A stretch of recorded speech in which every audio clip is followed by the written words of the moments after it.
Calling the meeting CIP budget hearings, Sioux Falls City Council, Tuesday, August 11th, 2015 to order. Thank you if you're watching online or CityLink or here at the Carnegie. We do have a short agenda today, but a lot of information. The first item on the agenda will be Transit Department, and Mike Cooper will lead that discussion.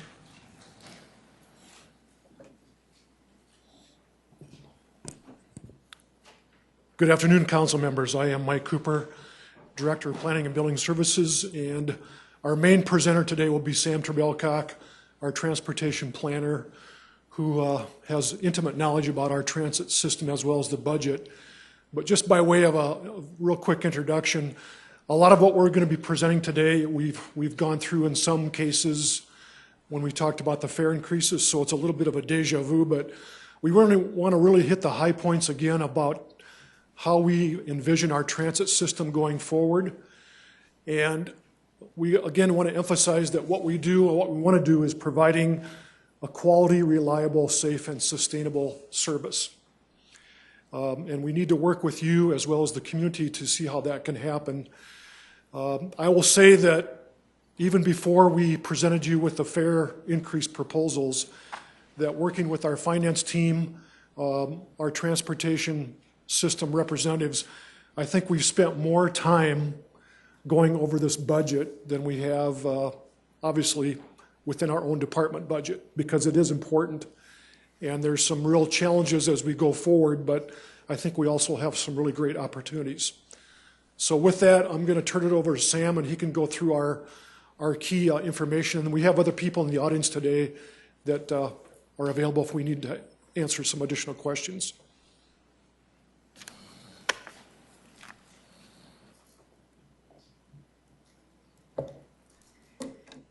Thank you. Sam Trebelcock, City of Sioux Falls Planning. I'm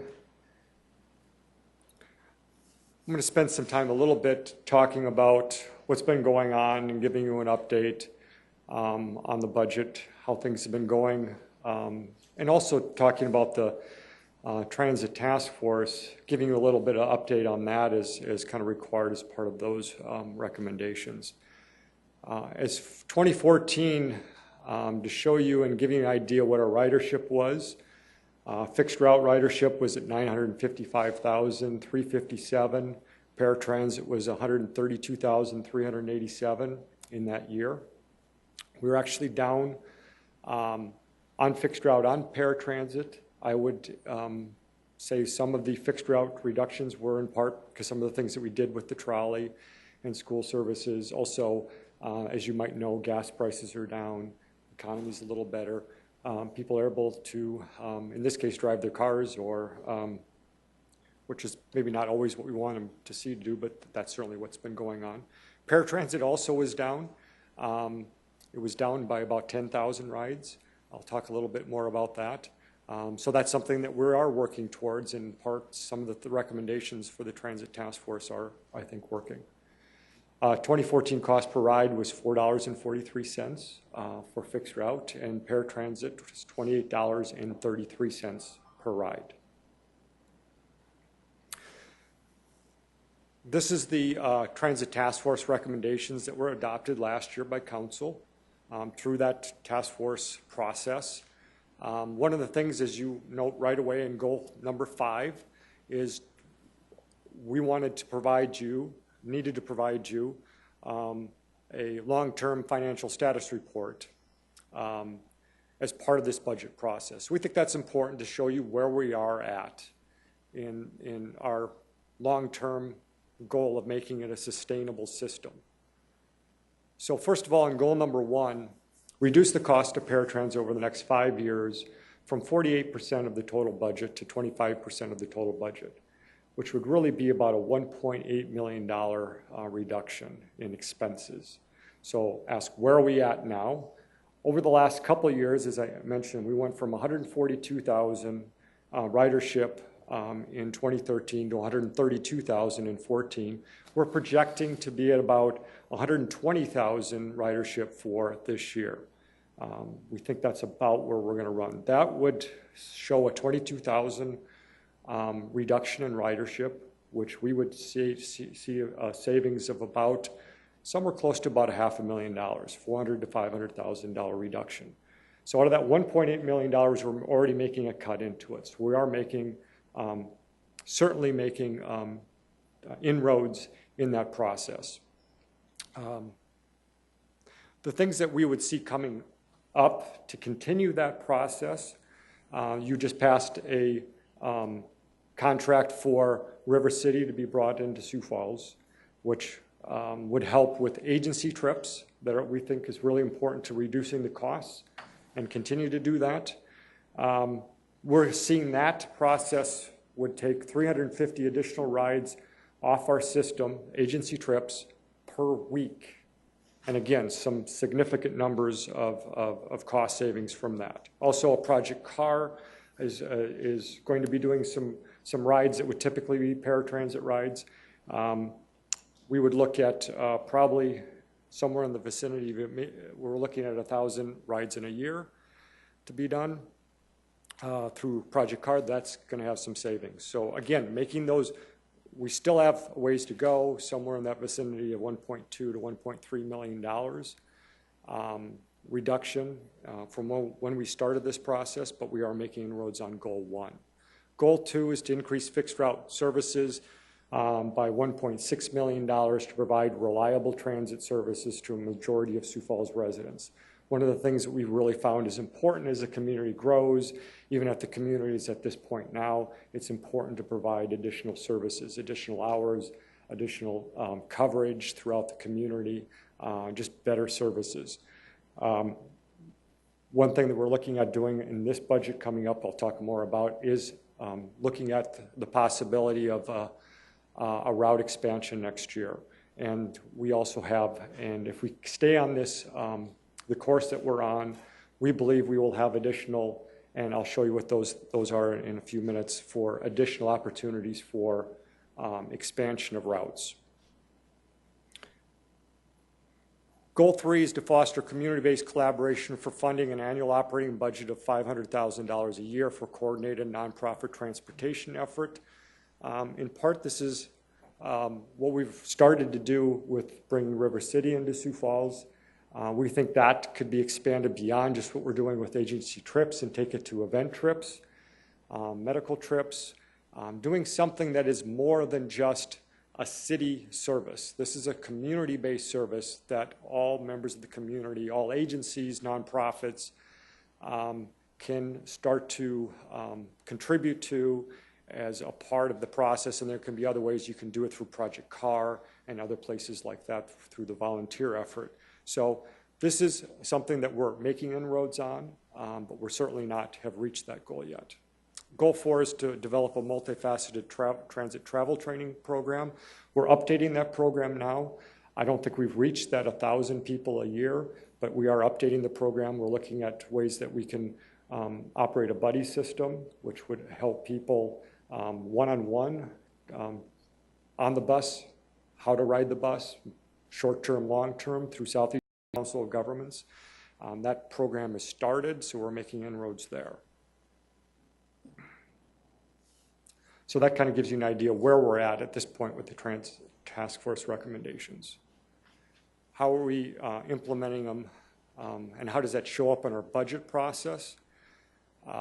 This is how we're going to look at expanding our fixed route services, but it also shows how we're expanding our budget overall and how we're doing that.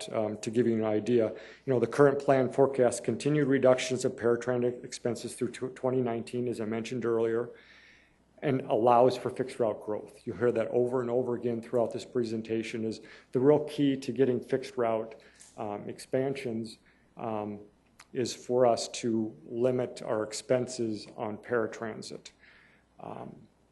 And that's going to make a big difference. So by 2019, with this, our expenses will be 50% of the fixed route expenses. Our paratransit will be 50% of the fixed route expenses, or 25% of the total budget, as we were working towards in the Transit Task Force recommendations.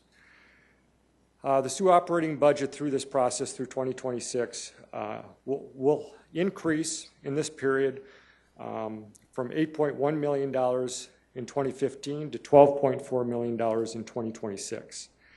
The general fund would increase by $2.8 million during this time, from $5.2 million to $8 million. And this also includes what we did last year, was including an increase from the sales tax fund of $750,000 per year, each year, to help pay the purchase of the buses. And this was to help with that gap that we are having in federal funding. So again, we're doing that every year. So again, this highlights that we're not decreasing expenses at all to the transit system and anywhere in the system. Even in the paratransit expenses, you can see that we're going to have to continue with, when you account for inflation, that's going to essentially remain steady. Certainly, expansions are occurring in the general and the fixed route expenses. What service changes are we budgeting for next year that are significant changes? Again, that agency support for paratransit, we're looking to gain at least another $200,000 in paratransit savings to make this work. So it's critical that we continue down that road, not just what we've done already, but to continue to see some reductions in those expenses.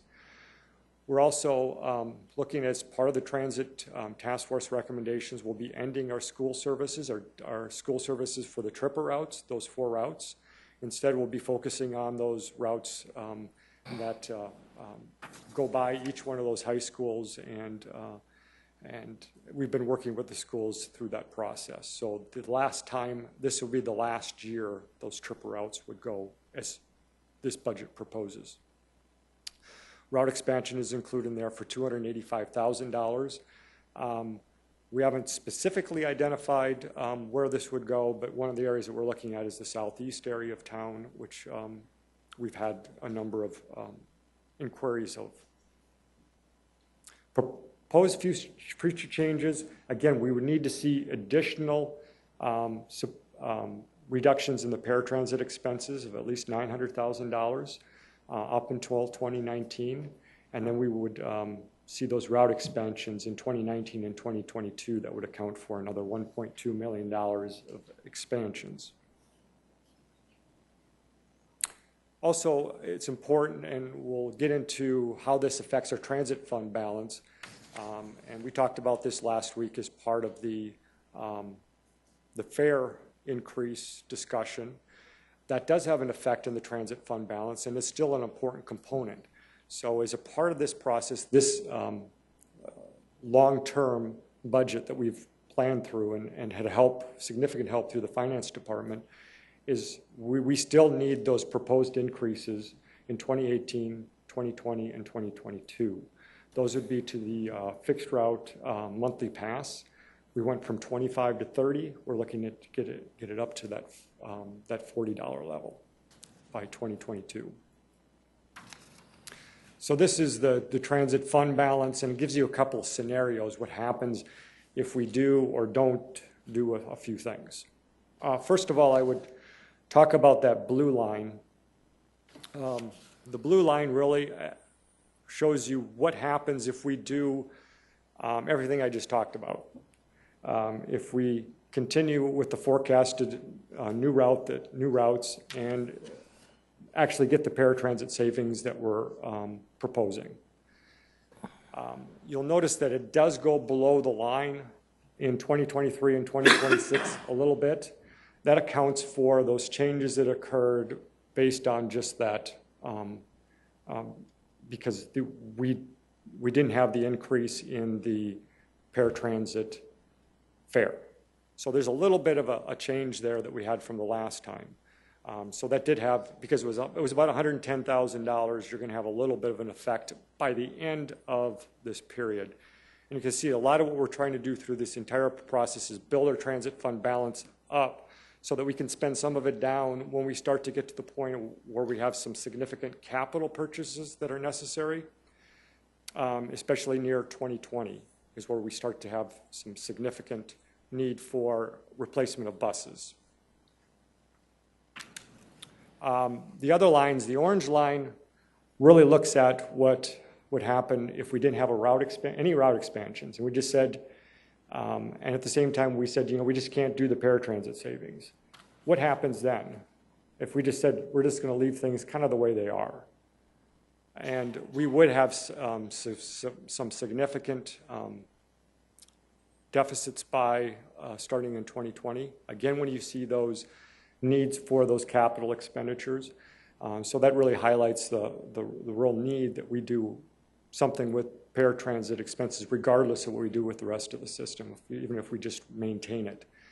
Now, if we want to get the route expansions and we didn't do anything with paratransit savings, then we would see some significant deficits starting in 2020, and by 2026 we're at 15 million in the red.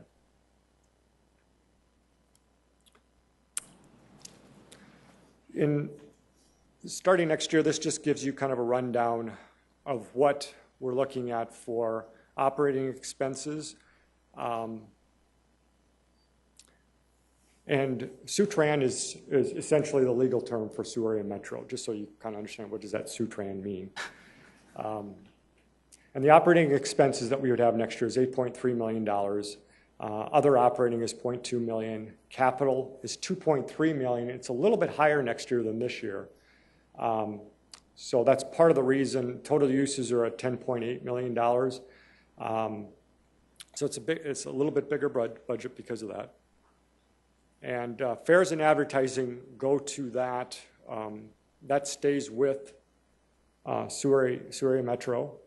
And so the funding required from the transit fund is $9.8 million.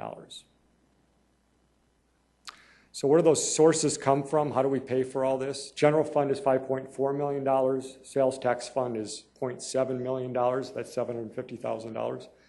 Federal funds, $3.2 million that we'd receive. Most of that is operating assistance. And then the transit fund next year would require, we'd go into the transit fund by about $500,000. And that would get us our $9.8 million that we would require to balance the expenses.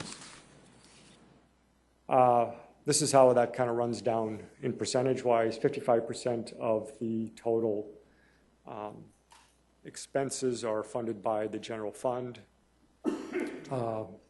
and of the $9.8 million. Again, the transit fund's 5%. And some years we will probably be building on the transit fund, and you won't see it. But other years we're going to be going into it. It just depends on the amount that we really have needs for in terms of capital. What is the capital budget needs? Next year we'll have 2 fixed route buses. That's about $850,000, I believe. And 4 paratransit buses at about $462,000. A sweeper and a van, so that makes up the $2.3 million capital budget request. Future needs as a part of this continue, and I've kind of addressed some of this already, but expand the core services to keep up future city growth. We heard that from other people. We heard that during our transit task force. It's critically important that we just don't maintain what we have now. We need to expand. We need the services to improve, for people to ride and utilize the services as they require. Future control of paratransit expenses, again, critically important as a part of this to really make this a sustainable budget long term.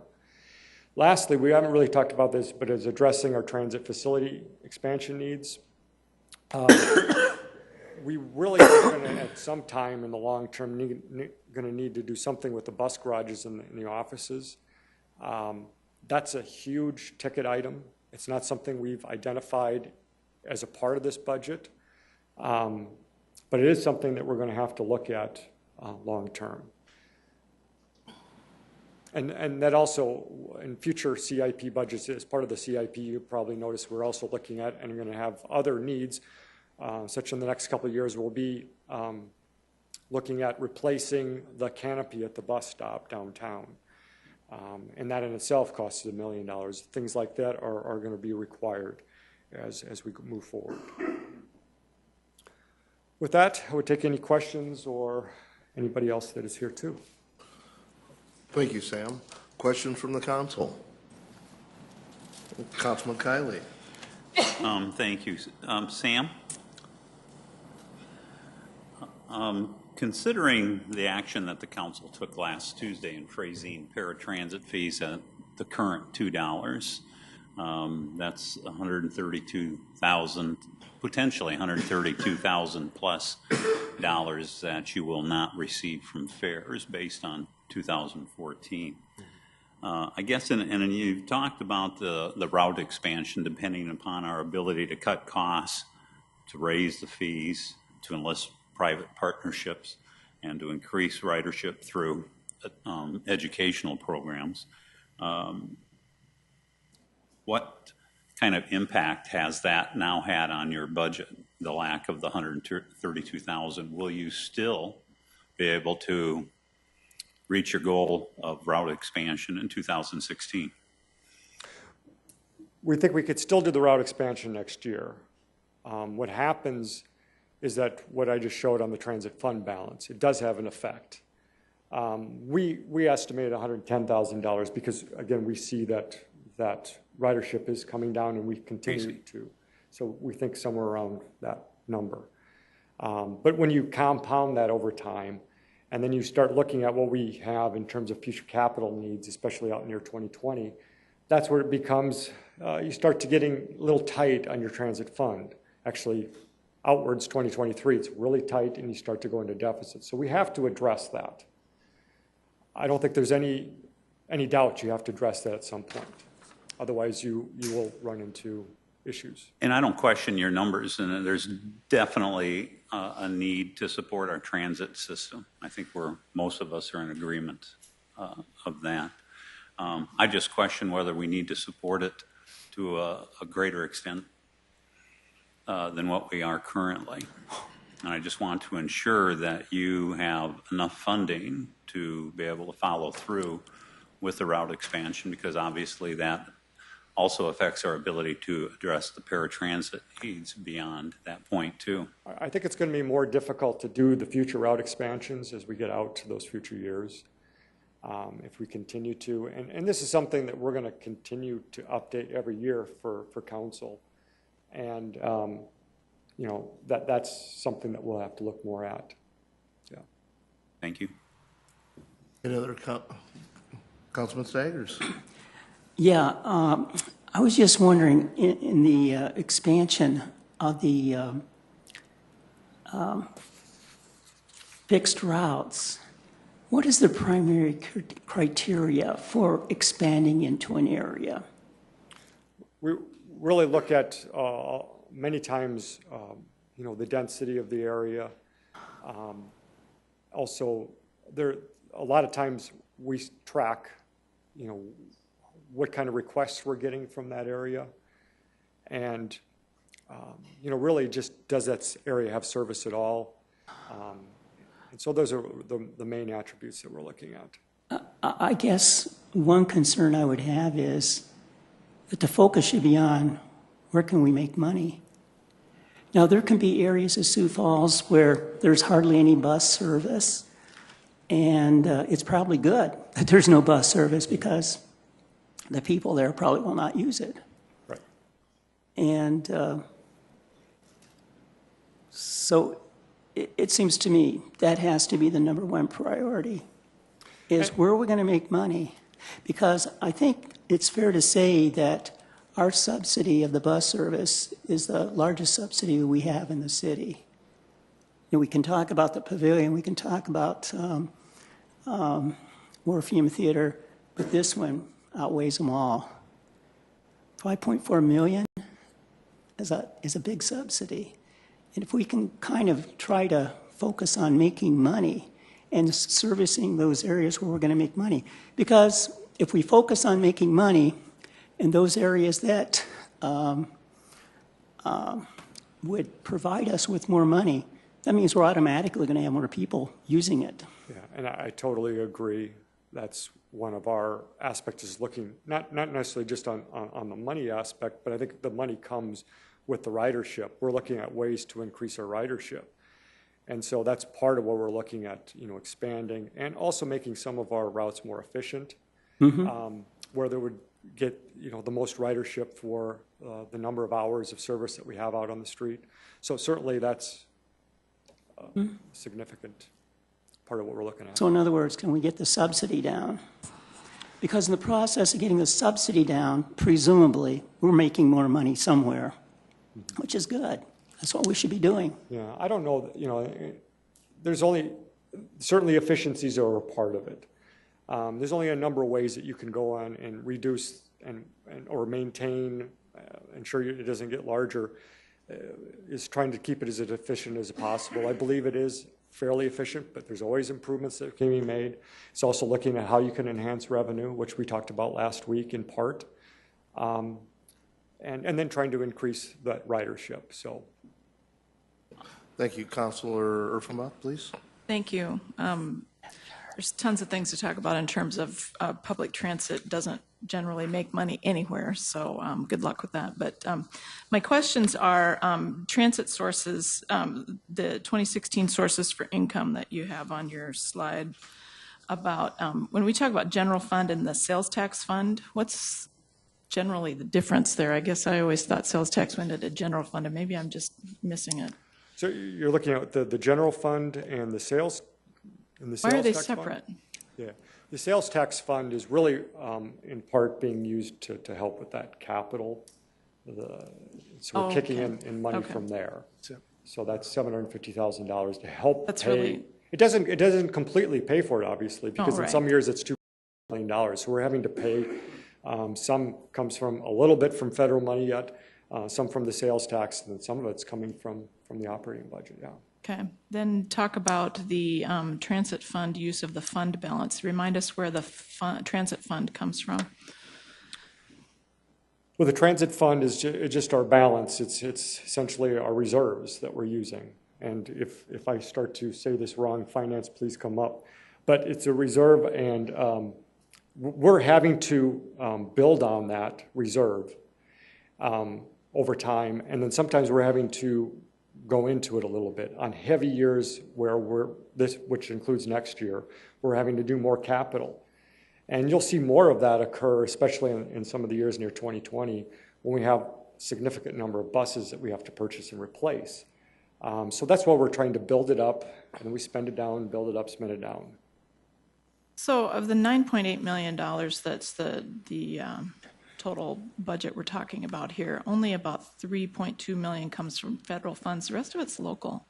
And I think, we're going to debate this back and forth quite a bit over the next several weeks, I'm sure, but I think that we as a council and the public who are listening to us over this period of time need to understand that we already do provide a tremendous amount of operating support and capital support for transportation in the city of Sioux Falls. And it may be that we have to do more. I don't know that for sure, but I think that we need to acknowledge how much local money is involved in this program already. And so that's all I have right now, but thank you. I appreciate it. Councilor Rolfing. Thank you. Couple of things. Sam, give me a little idea, and maybe you said this and I didn't catch it, the reason for the 7% decrease in ridership from 13 to 14. Yeah. Is that the paratransit? Certainly some of the things that we've done already and had to because of expenses. The trolley was part of our fixed route. Oh, okay. So that was part of ridership. And certainly the things that we were doing with school services, you remember we had those pusher buses that would come down to the downtown stop. School Bus Inc. is now doing that for the school district. So that contributed to the ridership. But we also were seeing more than just that. A little bit was also occurring, we believe, in part because of the gas prices are down, economy's a little bit better. There were some changes, just simple things like Lutheran Social Services changed where they're doing some of their programs, which affected a little bit what some of our ridership was, and the number of people that are coming in with Lutheran Social Services. So things like that. One other one. I remember that the contract is coming up with our current provider at the end of 2016. And I'm assuming that we're going to be looking at RFP or something along those lines to be looking at that fairly soon to get started. Am I correct or? Well, what we have with the contract this year is we can re-up one more year without doing an RFP this year. Right, through there's 16. Yeah. Yeah. And then next year, we would be required to do an RFP starting next year for 2017. Yeah. Yes. Okay, thank you. Any other questions from Councilman Jameson? Oh, Sam, thanks for coming. So I have a question on the start of the presentation. Mr. Cooper mentioned that what we do is provide a quality, reliable, safe, and sustainable transportation service. What do you use as a grade or a determination that you are indeed providing a quality, reliable, safe, and sustainable? What do you use? How do you measure that? Yeah, some of the things we always track, reliability is, are we on time? And certainly we show that fixed route is 98%, 97%, something like that, on time over the course of the last year. Paratransit's fairly similar to that. Also, in terms of safety, we're looking at crashes, and we're tracking that. Safety, I can tell you, and just being a part of the staff meetings and some of the other meetings over at Transit, safety's paramount. It's critical. Anything that isn't at all safe, they take care of it immediately. It's the highest on their list. So it's the highest priority. And sustainability?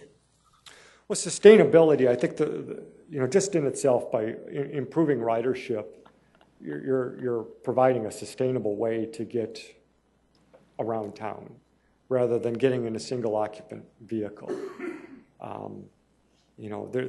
That in itself, and just because of you're walking from place to place, it's a sustainable way to get from place to place. When I reviewed or Mike, you have something? I'm just going to add one more thing. Sure. Since you questioned my one slide, I thought I should respond. And I appreciate that. So if we go back to, if we go back to this chart, and again, we're looking long-term, and when we talk about sustainability, part of that is financial sustainability. And it gets kind of back to Councilor Stagger's questions about support and others for the system. But if you look at 2015 compared to 10 years out, we're looking at, even with this scenario, about a 50% increase in our local support of the transit system. That's a pretty big amount. And part of that is going to be not only for operating, but also for the capital cost. And then we're trying to continue to get that percentage of paratransit down to a sustainable amount. So part of it is not only making sure that we have a quality, safe, and reliable system, but in terms of sustainability, we need to financially make sure that this is going to continue for the needs of the community. So that's part of the equation too. Okay, well, thank you. And the only thing that I was relying on was our citizen survey that was done not too long ago, and one of the questions was mobility rating that service, and it comes in at 59% overall think that it's excellent or good regarding bus or transit service. And my thought is thinking and sitting here is, what are we going to do to improve that number? What is going to change and elevate that satisfaction number? I think you guys provide a quality, reliable, safe system, but I don't think it's convenient. Yeah. And I don't think you are growing your ridership like you would want. Revenues for ridership hasn't gone up enough to offset other things. All I'm thinking is, and you guys know me, is just a little off kilter, but I think the whole thing needs to be turned upside down. The whole transit system, the way that we provide it. I asked, when we talked about that grid system, but if I could, I think we need to go back to a core system that provides excellent transportation service to the center of our city, and we grow it from there as we can and as ridership improves. But a system that is so convenient, so easy, like we see in other markets, that even I might participate because it's so easy. But today it is not, and the way the routes are set up and potential of adding another route into an area because we don't have one there, just I don't think is in the right direction. Well, yeah, and if I could, I mean, and I'm, and Eric, if I get, if you have more to add to this, please do. But for us, I think what you're talking about is going to probably more frequent service. Right now, our headways typically are half an hour, sometimes an hour. So essentially, the bus comes around every half hour or every hour. Which you're right, it's not very convenient. People are going to go, I got to go, it's time. We understand that. For us to go to half an hour at the latest in 15 minutes, the amount that you would have to increase the budget by would be significant. That's not saying other places haven't done that. I don't know if it would be double, 30%, something like that. But you're talking about, at least in the fixed route area, you're going to have to add one more bus to that route to pick that up. Right, I wouldn't be thinking about continuing the route systems that we have. That would fundamentally change, but I'm just throwing out there that we don't have anything in our plan or in our budget or in our future that is going to, I don't think, move this mark on our survey results that is going to say, well, I'm a lot happier now because they've changed something. I don't see anything in the near future that's going to change or impact this. Well, we want to make those changes that we're able to that are essentially within our wheelhouse, that we're able to within the budget. We think we have ideas to make it where it's going to be more efficient and friendly for ridership in that core area. Some of the fixed route changes would include just that, not just expanding out into our outer growth area, especially if it doesn't have enough density. But some of the other things we really need to look at, and that's where it gets into the travel training, is getting people, we hear this all the time, is that transit's the number one need that's out there for people. And I hear this from agencies and people all the time, and I say, well, what about the fixed route bus? And they're the fixed route what? A lot of people don't even know it's an option, don't even think it's an option. Now, maybe we need to do more, as you're talking about, to work with them. How would it take to make it, you write it? But in a lot of cases, it's just they don't know how to. Thank you, Sam. And Councilman, I'm gonna cut you a little short here now. But I'm gonna ask that we stay more on the budget here. The transit is a larger discussion that we're gonna have to do. So if we could stay more on budget questions, I think it would be more efficient for this meeting. Councilman Kiley? I'll be quick, but I'd just like to respond to Councilor Stagger's comment about making money. That should be our number one reason for expansion. I'm not so sure that the city's necessarily, as a governmental agency here, that we should be in the, our job is to make money, but to provide services to our tax-paying citizens. And so I would think that expansion would be based on the need of our citizens, number one. And I'm all about sustainability.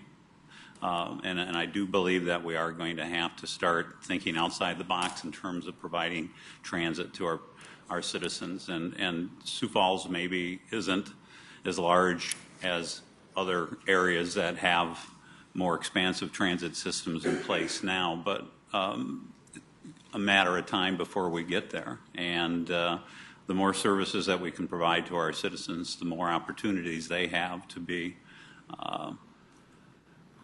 successful job earners, not only for their families, but taxpayers to the cities as well, too. So I would counter that expansion should be based on need, not just because the area is absent a bus route right now, but the need of that particular area. Councilman Staggers? Yes, Sam, you mentioned that transit's our number one need. Well, we hear that a lot of time as part of a community need, whether it's community analysis or anything else. We hear that, not necessarily is it always the top need, but it's one of the top three. Because what percentage of the population of Sioux Falls uses the transit service? Is it 5%, 4%? No, and I think it's more from a sense not of the people that don't have that option, don't have the ability to drive a vehicle. There's a need for people to be able to get from place to place. And so we hear it from that perspective. Okay, but I guess I would contend that we have so few people that use it here in Sioux Falls. And we're spending, $5.4 million on a subsidy of city taxpayer monies. We've got to come up with some more efficiencies. We've got to come up with ways of making money. Yeah, most cities lose money on this, and we don't want to imitate these other cities. We want to be as efficient as possible, and we don't want to waste a lot of money, because the $5.4 million, we could be spending that on something else more worthwhile, actually. Any other questions for Sam at this time? All right, thank you very much, Sam. All right, moving forward, we have Urban Management, Planning and Building Services, and I see Mr. Cooper up to lead this, I believe.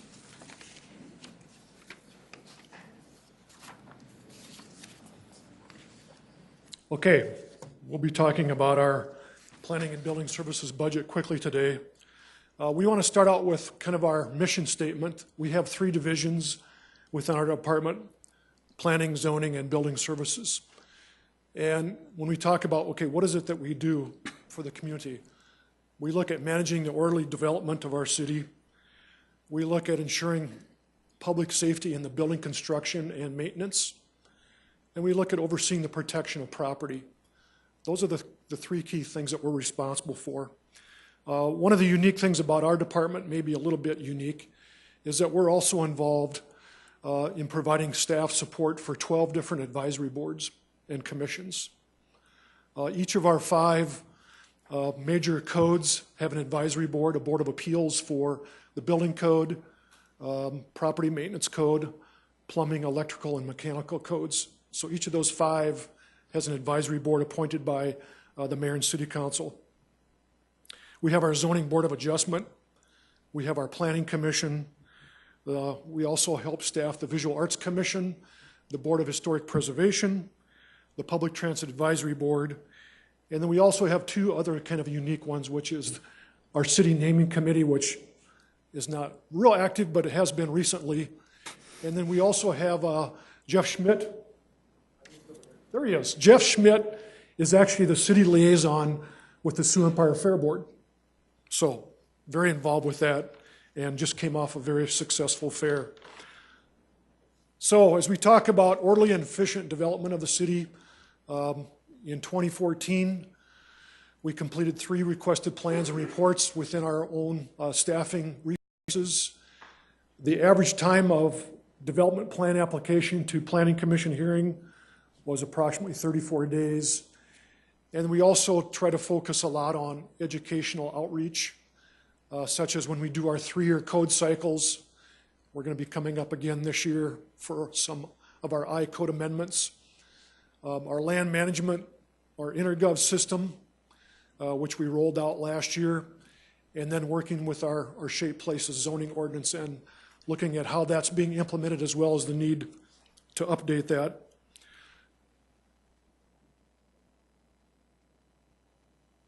A big part of that is also looking at how we enhance our customer capabilities with a responsive and efficient service.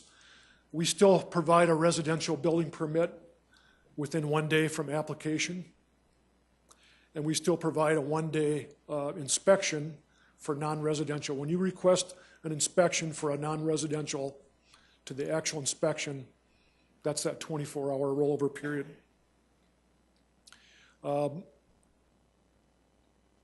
And before I talk about the numbers, for this particular year, when we talk about some of our major initiatives that we're working on, we kind of focus on long-range planning, current planning, as well as neighborhood areas.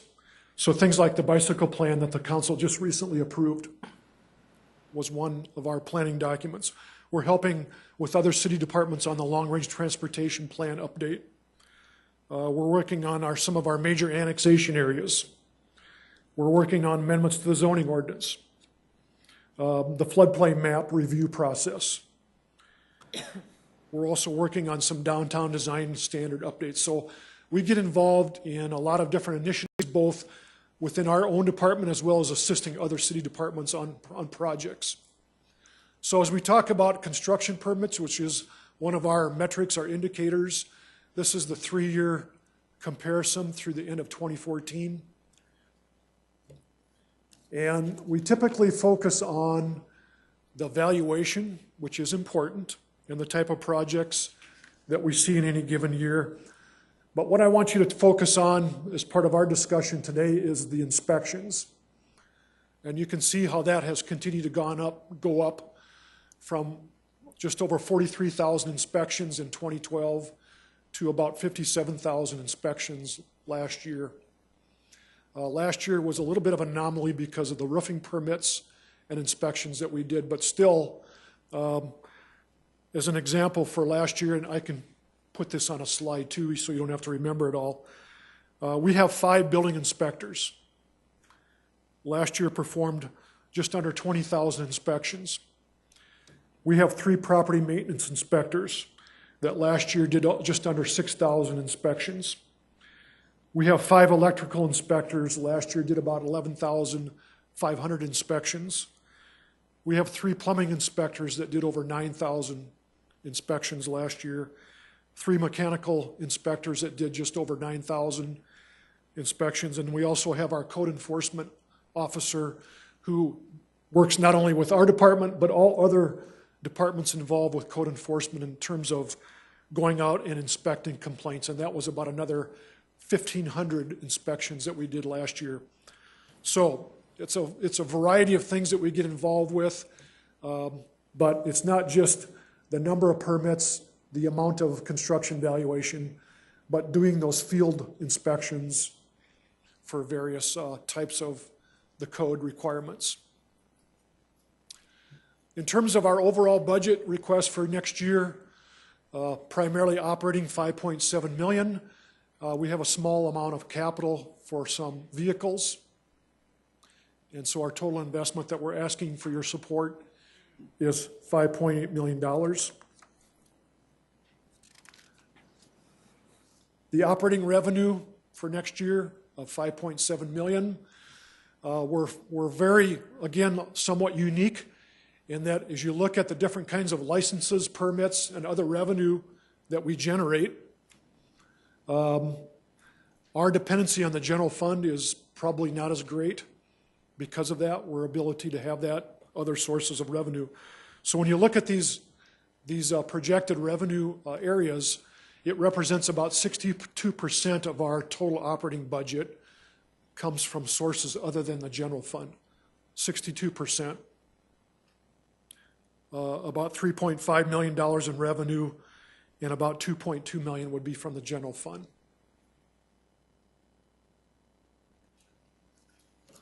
This is our comparison of operating budget, primarily personnel, as you can imagine. And then we do have some other operating costs of just over $1 million. Some of our major requests for next year, as we looked at our staffing needs and looked at our projected demand for staff, we are asking for 2 new full-time positions, another plumbing inspector and another electrical inspector. And those costs would represent about $166,000 impact to the operating budget for next year. Our other normal wage and benefit increases would be about $82,000 for next year. And then we're also going to include some part-time during the busy season. We still, on occasion, see the need to bring in some part-time help to deal with everything from phone calls to processing requests. And even this year, we had a part-time building inspector that went out to keep up with some of the roofing permits. We have a small amount of overtime budgeted, which is about $9,000. At the end of the day, we still have to true up the cash that we take in. At the end of the month, we also have to run different reports. So there is still some overtime, and we do, on occasion, do inspections after the 8 to 5 normal working hours. Professional services, a couple changes is that we're asking for support to put in $75,000 towards the Sioux Empire Fairgrounds for restroom renovation. That would be about 50% of the projected cost to do that work. And then we're also reorganizing the visual arts maintenance, all the public art that we have in the city. In addition to Sculpture Walk, we have a contract with a firm that comes in and does maintenance. That contract is currently in the IT budget or facilities management budget, and that's about $25,000 that would be shifted next year into the planning and building services budget. Part of that rationale is that we have the Visual Arts Commission or the Sculpture Walk staff liaison, so we could continue to take on that responsibility as well.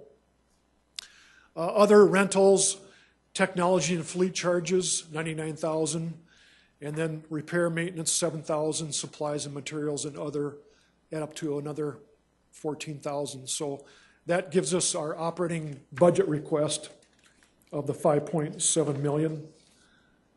And that's our quick overview of what we're asking for your support for next year. Thank you, Mike. Questions from the council? Councilman Staggers? Yes, Mike, on the professional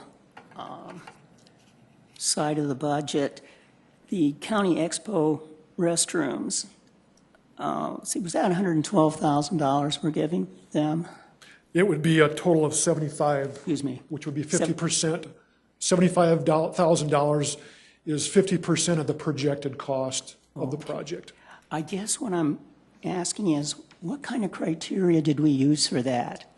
Because, you know, entities can come and ask for all kinds of money for us.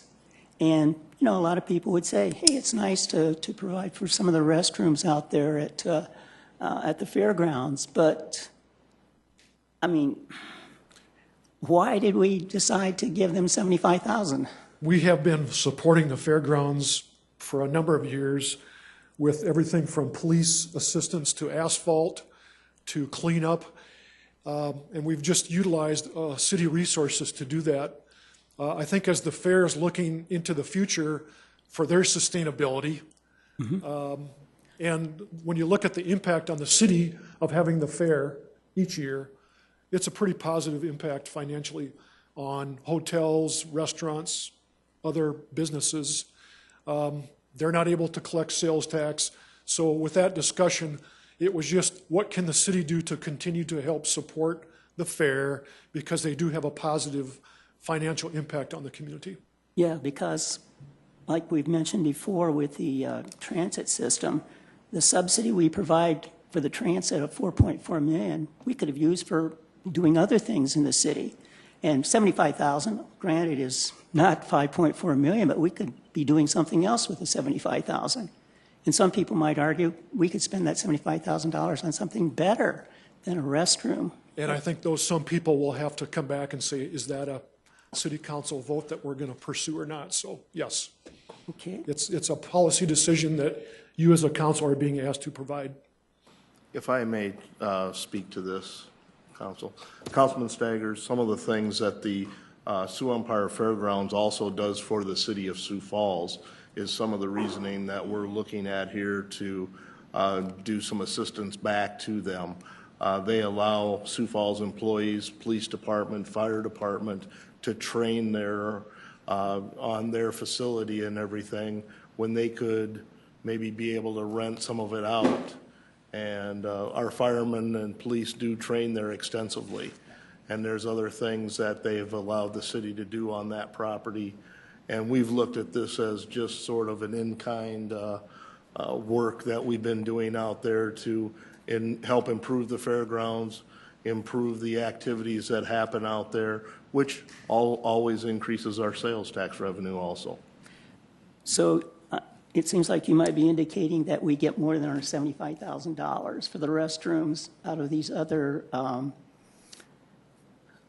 areas of the I would say fairgrounds we that get we much use. more back from the fairgrounds than $75,000, sir. Oh, well, good. Glad to hear that.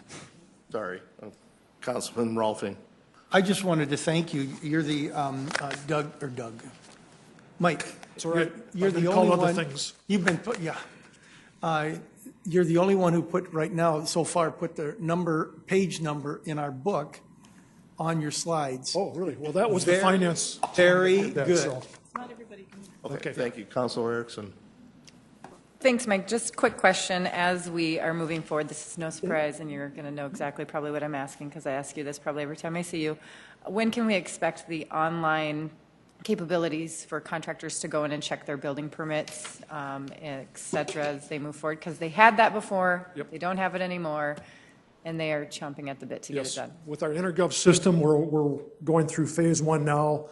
And then working with InterGov, we had anticipating going to the next phase, which is the citizen access portal and the e-reviews. And what we've discovered is that with InterGov, they're going to be working on some improved technology. And so it's going to be changing to what's called the citizen, and I have to read the citizen self-service. It's a new version of the CAP and a better version, but it's not going to be available until the first quarter of 2016. So we're waiting for that to be available, but we're going to roll that out as soon as we can at the beginning of 2016. Okay, I just will So keep yes, that's a good question. kicking it down until that time. Okay, the other one follow-up. I know you mentioned adding the new inspectors on there. Are you cutting any part-time help at all, or is this just simply an addition? We would not be cutting part-time help in terms of plumbing and electrical inspection, but as I said, we still need part-time people on occasion, but it's more helping with the phones and scheduling permits and then just processing some of the data. This year we had a more part-time help because we're making that transition to InterGov. So I think next year we'll need less part-time help for those type of tasks. We also have been finding that in the past years, when we have inspectors that do occasionally go on vacation or are gone for various reasons, we could have reached out to some of the retirees, and we're just finding it harder and harder to find those people that are wanting or able to come back and do that. So that's another reason why we're looking at this for the future. Councilman Jameson?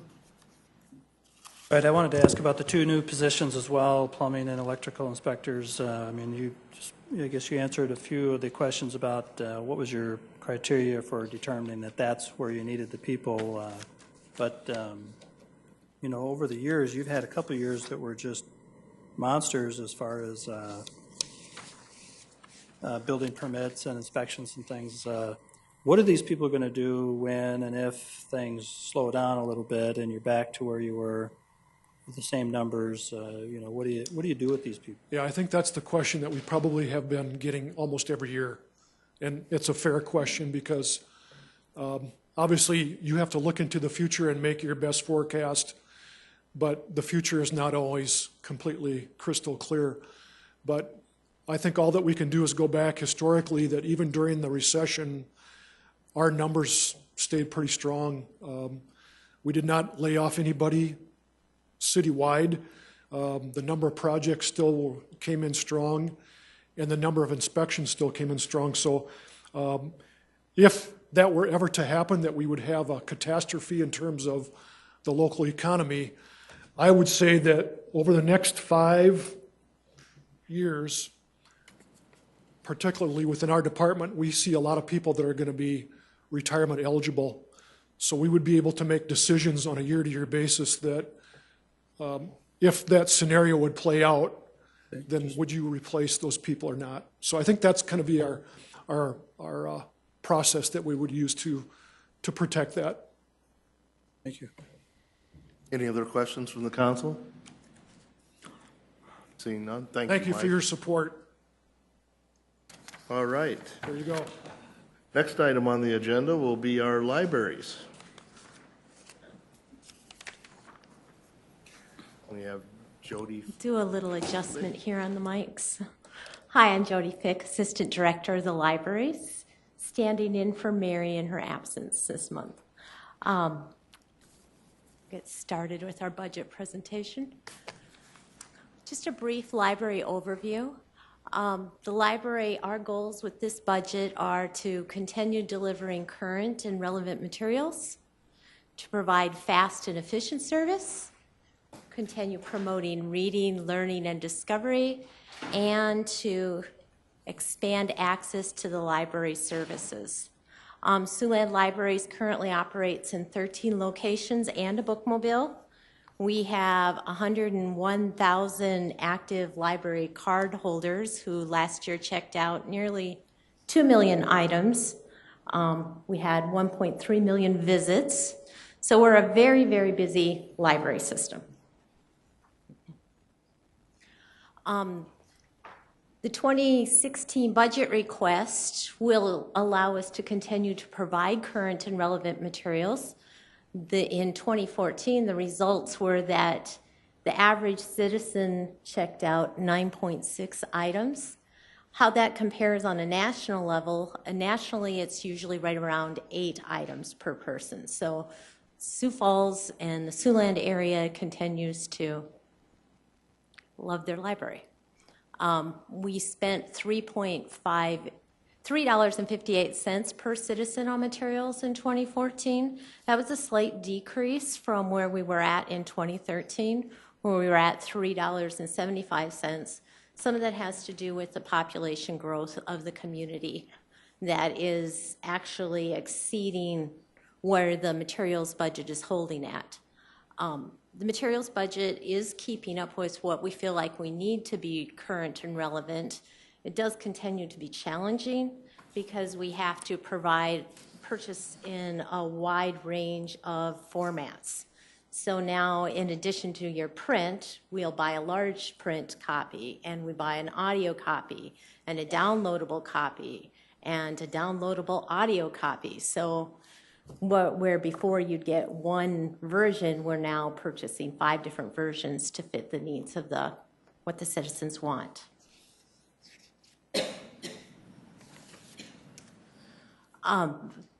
One of the direct, I'm going to do a little transition here.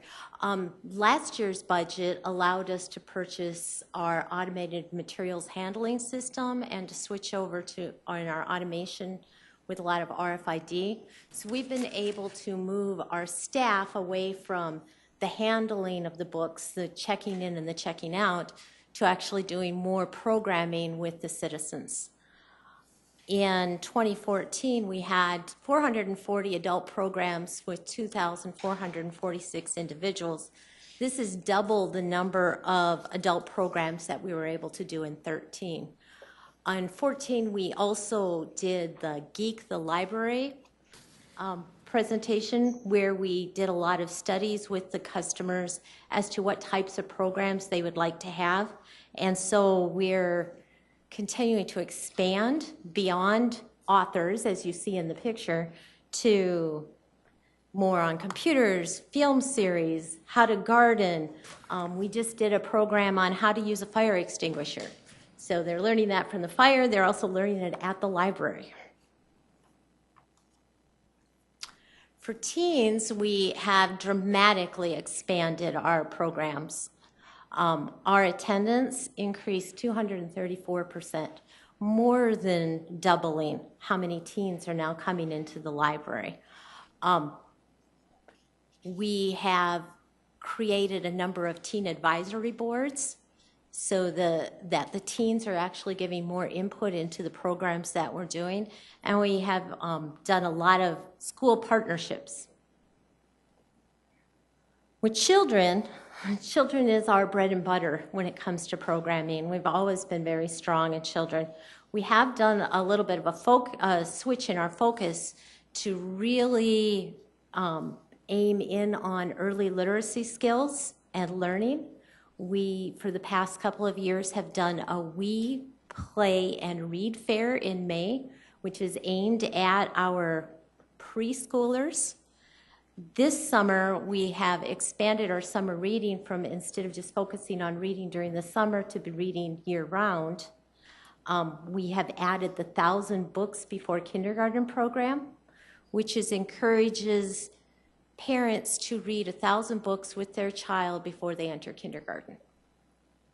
That's been very well received.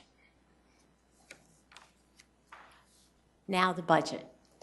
Our budget request for this next year would have an $8.3 million operating budget, a $0.9 million capital budget, not $0.9 million into capital, for a total investment of $9.2 million. The operating budget is divided out between personnel and other operating. For the library, personnel is the biggest part of our budget. We'll have a fairly flat personnel budget this next year. We have actually transferred one of our positions over into finance.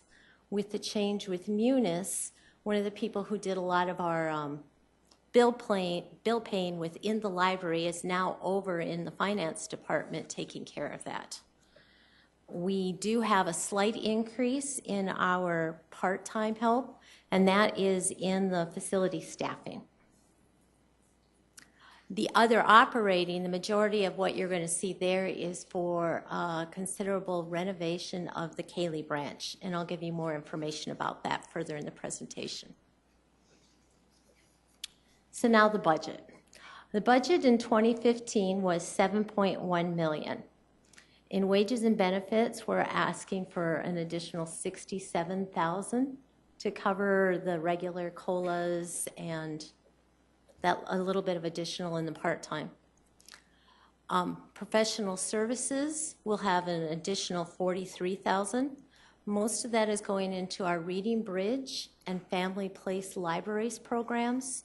Those are ones that we're also receiving grant funds for, so those are pretty, on the revenue side, we're receiving the revenue that will actually now be in the operating side so we can spend it. We're also putting a little more money into our online resources. Under rentals, we have an additional $12,000. Most of that has to do with increased expenses for the Munis software. Repair and maintenance is where the largest budget request increase resides. $1,159,000. Majority of that for the Cayley branch remodel and repairs. Some of that also will be to repair the roof at the Oakview branch and for some parking lot repairs there. Those two projects at Oakview totaling $65,000. In supplies and materials, we are going to have a huge reduction in our costs because this past year we changed our complete library automation system and implemented Polaris. So the cost to purchase that software will be removed from the budget. Utilities are going up $28,000, primarily in electricity and natural gas costs. And then we have another $9,000 in other miscellaneous expenses, such as janitorial supplies, snow removal, some training expenses. This brings our total request to the council for 2016 to $8.3 million. Now, more information about what the Cayley branch project involves. Last year in the budget, we had funding to hire consultants to do a space study of that library. They came in, looked at it, and said, yes, we agree. We knew already as a staff that it was not functioning very well. We had staff tripping over each other. We have added more computers, the space for the collection is squished, there's not enough room for the public for studying. Well, the consultants agreed and then put together 3 different proposals as to different ways that we could arrange that. We've put those costs, received the costs from them, and have put those through our engineering department and have come up with this large request for the Cayley branch. Most of it goes into functionality updates. Over the years, we have, look, if you're out of the current Cayley branch, there is a large meeting room that we divide up into a quiet room space and then into meeting room space. That we have found is not the most efficient way to do that. We get complaints from the public when they're in the quiet room side because noise from the meeting room side carries over. In our more recent libraries, we've put in study rooms. We've had requests for a study room or multiple study rooms at the Cayley branch. This plan would build 4 study rooms that would be very well used. We have added that automated materials handling and those self-checks. They've taken up a good amount of space. We've gone from no computers when the building was built to now 22 computers. In addition to the functionality updates, we'd be replacing the carpet, the paint, the furnishings. The restrooms are in need of major renovation. We would also be replacing the lighting with an LED lighting, which would improve the efficiency of the lighting by 20%. On the exterior side of it, we have a roof that needs to be replaced, siding that needs replacement. We need to add some lighting in the parking lot based on safety concerns with how dark it is in the evenings and nights. And we would do a replacement of all the windows in the original part of the building. The Cayley branch opened in 1988 with 12,000 square feet.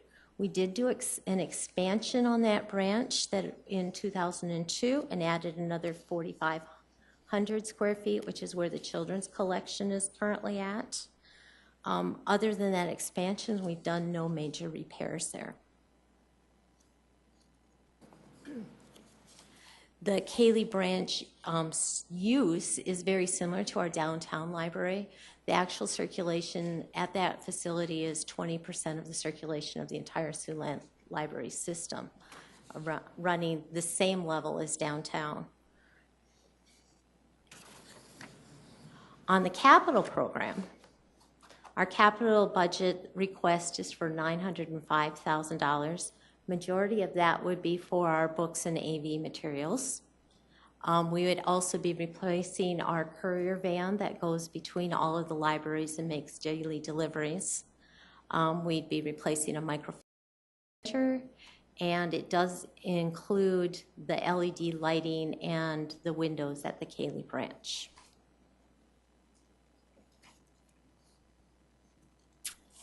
Now, this is Mary's classic slide. I just have to put this one out for her. In last year, we had 1.3 million visitors to our libraries. We had even more visitors who used us online. We had 1.9 million items checked out. If you take those $1.9 million and put a value of $20 per item on it, $20 per item for each, it totals over $38 million. The library card is priceless. Any questions? Thank you for the presentation. Questions from the council? Councilman Staggers. Yeah, just to clarify one thing. The operating cost is $8.3 million. Correct. Okay, the $8.3 million is exclusively for Sioux Falls libraries. No, it's for the entire Siouxland library system. Oh, okay. From the county, we will receive $1,041,000, and that covers the expenses for the 8 libraries out in the county. Okay, so $1,041,000. $1,041,000. Dollars. Yep. So in other words, well, around 7 million really is how much it is for our own libraries here in Sioux Falls. Correct. Okay. And we have 5 libraries within Sioux Falls. And can you just tell me, outside of Sioux Falls, in the Siouxland library system, how many, they're small libraries, of course, but how many are there? There are 8 of them. 8, okay. The largest is in Brandon, and that one is 10,000 square feet. So that one's a fairly substantial branch. And then our next is in Hartford, and that one is actually, both Brandon and Hartford are combined in the high schools. So we have a shared use facility there. The rest are in Baltic, Colton, Crooks, Garrettson, Valley Springs, and Humboldt. Okay, thank you. Councilman Karski? Thank you. A few years ago, we built Prairie West. What did that cost us to build? How much? That cost $4.3 million. $4.3 million, okay. And I'm going to make a few comments here and ask a few questions. I don't want anybody to think I hate libraries or anything, but because I think they're truly a value. I grew up in a library. Sure. That being said, I look at the Cayley Branch Library, and it's in a more of a commercial area. Correct. There's some apartments there. You do have some access off the bike trail, but unlike the new Prairie West or Ronning or Oakview, the East End, they're really not in a neighborhood setting.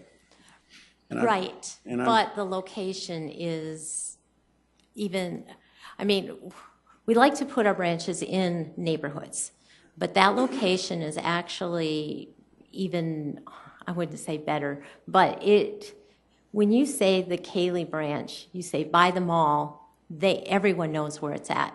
When we do a map chart of the users, it is used by people throughout all of the city. So where the Prairie West branch, the Ronning branch, the Oakview branch, that very much clusters for people who are in that area. Cayley branch is used by people from throughout the entire city and throughout the entire county because it is so easy to get to. Well, in and out on 49th Street can be a little difficult at times, but what I'm looking for, and we're sticking 1.2 million into a building that's 16,000 plus square feet, and sitting on a valuable piece of property because of its location, like you said. Is there a better place to have a library and to stick that money? Can you just, to the whole council, provide maybe kind of a comparison with Cayley, with the Ronning and Oakview, just so we can see the usage of those established libraries compared to that location, so that we know we're making a good investment? Yes, we can gather those numbers together and send them to you. That'd be great. Thank you very much. I can you want Prairie West, Ronning, and Cayley, or would you like all of the locations? Prairie West is pretty new still, so the two more established libraries in the community, I think. Because the other one's on 49th Street, Ronning's on 49th Street also. Correct. So, just so we can see how things are being utilized, I guess. Thank you. Yep. Are we still, is the library still open on Sundays? Is that a plan as you move forward as well? Yes. Okay. Next year's budget keeps it open. Keeps it open. Okay, I just wanted to verify that because I knew that was definitely a hot issue for young families and families that wanted to be able to utilize books on the weekends, et cetera. The other point I wanted to make is I love your slide of the value of service for the library. I think that's fantastic. We've heard a lot lately of items that are essentially free, maybe don't hold the same value. And this is a great example of how this library and the library system in our community, as well as surrounding counties, are really truly valued and are essentially a free service in our community. And I was thumbing through the national survey, and it's ranked at 91% satisfied. That's awesome. 91% of our citizens that filled that out are happy with our library system. And I think we should celebrate that, and it's a job well done for you and Mary and the staff that serve our community of the library system. As a mom myself, we frequent the library very often, and it's something that we definitely use and value. And so I appreciate that, and happy that there's some changes being made to make sure that the current libraries that we have are being updated. So thank you. Thank you. Thank you. I notice on the OSEP budget, you've got library, print, and AV materials about for the next 5 years out there. Fairly substantial. What is that? That is our collection. So Oh, that's the purchase of new that's books. the purchase of new books. On tape, et cetera, et cetera. And it says print and AV. It does mean both in print, AV, and downloadable. Got it. So all, Just wondering what it was because Yep. it was every Yeah. year. Thank you. Any other questions from the council? Thank you very much. thank you. The last item on our agenda, Parks and Recreation. We have Don Curry. Good afternoon. Don Kearney with Parks and Recreation. Good afternoon, City Council members. Appreciate the opportunity to present our 2016 budget to you. First wanted to thank all the Parks and Rec staff and along with the finance team for all their efforts to pulling this together. It's quite an effort, and so appreciate all their work. To get started, we thought we'd share our vision statement with the City Council and the community. And it's something that we really aspire to try to accomplish and live up to, and that is to provide a comprehensive mix of high-quality parks and recreation programs, facilities, and services that contribute to a quality of life that's unparalleled in the region. It's kind of a lofty goal that we continue to strive for, and as we go about our business with providing parks and recreation services, it's something that we keep in mind always. So one of the things, as you all know, we did have a citizen survey, and I wanted to share a little bit about what people are saying about Parks and Recreation. I think generally people would say that they love our programs and services.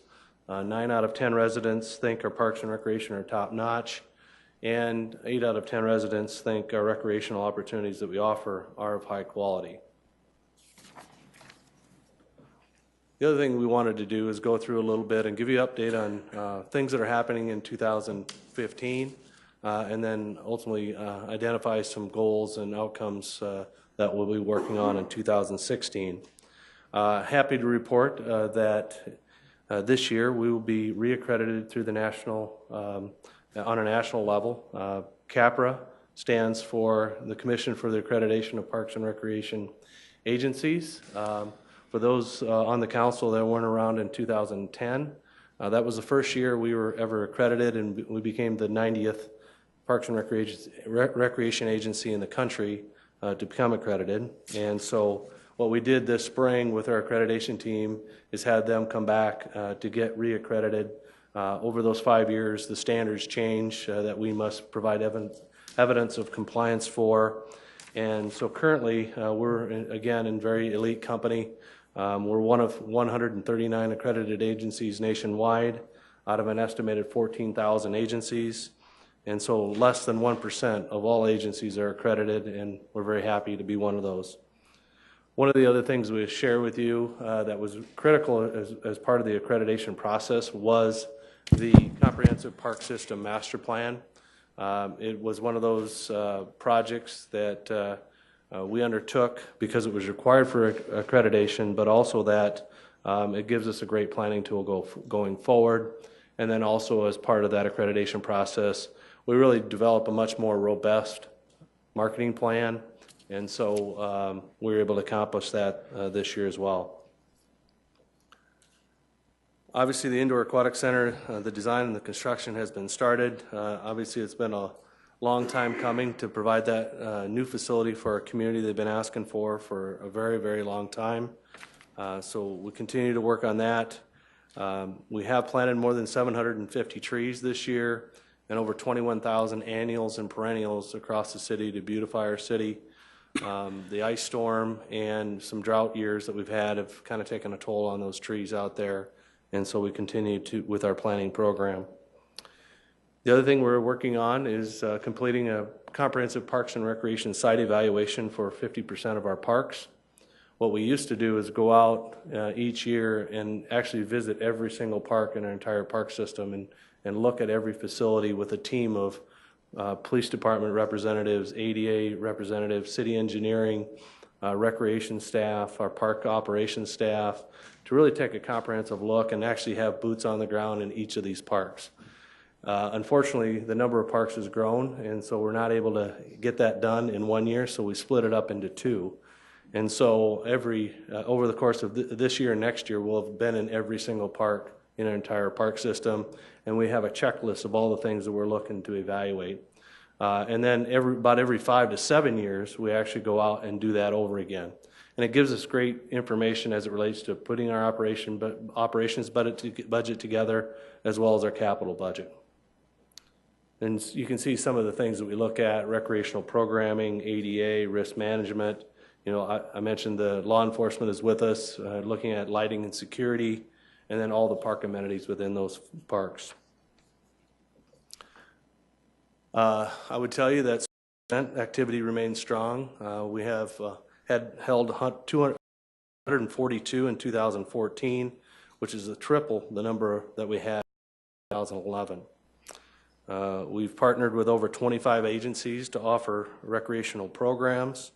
We've worked with 35 partner associations to provide athletic opportunities for all ages. And we successfully offered 126 additional program offerings.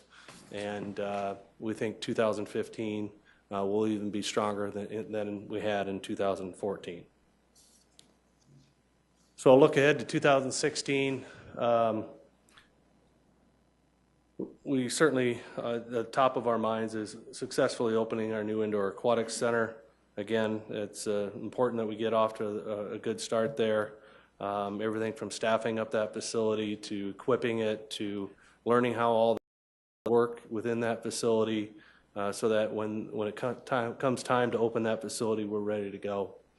The other thing we want to do is continue to expand partnerships. I think we're very pleased with the outcomes of the comprehensive plan where it showed we did have a lot of partnerships. But I think the other thing we heard is that they want us to see us, the community wants to see us continue with those partnerships. We want to keep pace with our growing community. As you know, we have a half-mile service area planning goal that we try to achieve so that we have parks within a half mile of every residence. We want to continue to focus on the backbone of our park system to make sure that the facilities that we do have out there are well cared for. And then we also, as a result of the recommendation of our comprehensive plan, we'd like to do a comprehensive rate analysis for all of our programs and services and really engage the council, the park board, the community, our stakeholders into that community-wide discussion about what should we charge for the programs and services we offer. So a little bit on the 2016 budget overview. And we do have page numbers, by the way, so thanks to Finance for that. On an operating side, we are proposing a $17.5 million budget. On the capital side, we're looking at $7.4 million for a total investment of $24.9 million. So let's take a look at the operating budget. Out of the $17.5 million, personnel makes up $10.1 million of that, and other operating represents $7.4 million of that. So what are some of the major changes from our original $15.7 million budget, and how did we get to the 2016 proposed? Wages and benefits, it represents $926,000 of that. As you probably imagine, we do need some new full-time staff to operate the indoor aquatic center. And so we do have a park caretaker. They're basically a boots on the ground kind of person, very skilled with mechanical skills, maintenance skills, those types of things. Will be specifically assigned to that facility, as well as a recreational specialist. That's a frontline staff person. They're the same job class that works at our community centers and helps with programming activities, staffing front desks, those types of things. And the other thing I'd share with you is we had two other requests. One includes a caretaker for the downtown area, the River Greenway, all the parks and plazas we have in the downtown, all the new streetscape, landscape plantings that we have, the tree grates, the tree wells, really the downtown core area of our city. And then we also have another recreational specialist that we're asking for your approval on. It is somebody that we'd like to include in our 2016 budget. The number of programs and activities and the growth of our community are really driving the need for that new position.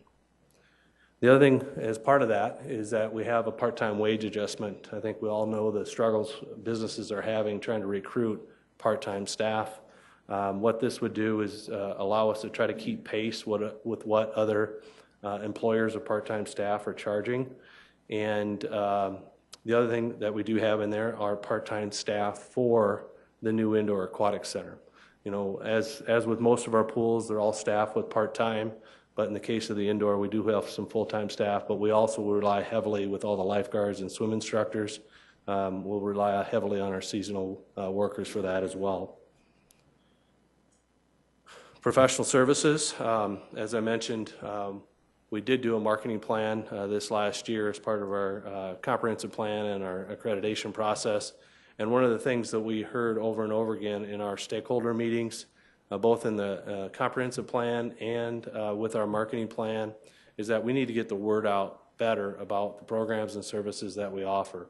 I think there was a little bit of a disconnect that I don't think we fully realized, that people are thirsty for more information.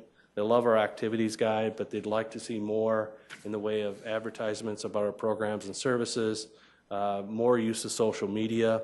And so we'd like to invest in some of that to better educate and keep our community informed about our programs and services. Street tree removal. I mentioned that we planted 750 trees this year, but they're also, they're having a tough time out there in our right-of-ways. Every year we do a street tree assessment for dead and diseased trees. And we're finding that the $60,000 that we currently have every year to take out a tree in the right-of-way that happens to be dead or diseased and grind the stump out is not enough based on the number of trees that we're surveying. And so we'd like to request an additional $30,000 to basically capture all the trees that we're finding in those surveys, so that how it works is that if you have a dead or diseased tree in the right-of-way, the city will cut that down and grind the stump at no charge to the property owner if it's in the right-of-way. That's a key component of that. So just know that there's a request from additional dollars to meet the demand that we have there. And then I mentioned the comprehensive fee study or rate study that we'd like to undertake. If you remember, Green Play was our consultant that we used on the comprehensive plan. They were here back in March, and they provide that service to us. It's about a 9-month to 12-month process where there's lots of community engagement in that process, and so we'd like to do that as well. Repair and maintenance. The deck out of Great Bear has seen our carpenter quite a bit. Our carpenter's been out there repairing the deck over time, but it's getting to the point where we feel like we really need to replace that deck. It can only be fixed so many times, and so we'd like to do that. And then the other thing we do with our financial analysts is that they've done a good job of trying to assess the proactive cyclic maintenance programs for our aquatics, our pools, our pumps, our filters, our heaters, our slides that need to be resurfaced, valves, pumps, motors, those types of things. Invariably, it always seems like we're always playing catch up in that area. And so what this does is it puts more dollars into our R&M for our pools, so that if we have a heater that goes out, you know, and typically those are about $50,000, you know, we're not scrambling quite so bad to try to find dollars to make that happen, and really kind of right size in that line item to reflect of what we've historically needed in that line item. As it relates to utilities, $111,000 of the $156,000 request is for the aquatic center. And so that's part of the overall request for the new indoor aquatic center. And then, as you know, we're a pretty good big consumer of utilities out there with all of our facilities that we have. our pools and irrigation systems. And every year those rates go up, and so that's the other portion of that increase. And then finally, Elmwood lost revenue under other current. As you know, we're just completing our second phase of reconstruction on the Elmwood Golf Course. We'll be starting our third phase this fall, and by this time next year, we'll be completely done with the renovations out at Elmwood. And we're excited for that. We think the improvements are tremendous, but it has had an impact on ability to generate revenue out there, and so we have to account for that. And by 2017, it should be clicking on all cylinders out there and back to the Elmwood of old. So that represents the difference between the 15.7 and the 17.5 million as proposed in the 2016 operating budget. Thought we'd touch on just the Midco Aquatic Center. I know we were recently before you had a quarterly update, but also just for the general community as well. A reminder that our plan is to open that in the fall of 2016. Currently, we do not have any user fee revenue included in the 2016 budget, but we did put in the $220,000 that we anticipate to annually get from the Midco Aquatic Center naming rights agreement that will come before you early next month. And then also, just as a general statement, we've talked about individual components of dollars for the indoor aquatic center, but in aggregate, we have about $500,000 in the 2016 budget to operate the partial year of the indoor aquatic center. On to capital. Overall capital budget for 2016 is $7.4 million. As a reminder, some of those dollars were spread out over 2 or 3 years to make up that entire $23.7 million budget. And of that $7.4 million, there is $1.8 million for the aquatic center that is allocated to 2016. Bike trail, it's an area that we'll continue to invest in. We're excited about the Marion Road to Dunham Park Trail. It's been that long time west side connection we've been trying to make for years and years and years. And so we do have design in 2016 for that. We also have design for renovations of the trail through Spencer. We're working on Yankton Trail Park this year, and we'll complete that this year. And then we want to go ahead and tackle Spencer Park. Those are some of the oldest trails out there yet that have yet to be replaced and realigned and brought up to standards with ADA, cross slopes, drainage, all those other kinds of things. Rebuild existing parks, that's something we have in our plan every year. You know, playgrounds, play courts, you know, you name it, the stuff that has to get fixed on an annual basis, we'll continue to do that. We did add 3 parks. We are adding 3 parks, neighborhood parks this year. We don't have any in 2016 that will be new, but we will continue to upgrade the existing ones. We do have design for phase 1 of Falls Park West in 2016. That is the first phase of development on 6th and Phillips, just north of our office building. We're excited about being able to have that flat piece of ground that gets a lot of attention for special events, but we're really excited about it being able to develop that and collaborate with Levitt Pavilions on that particular project.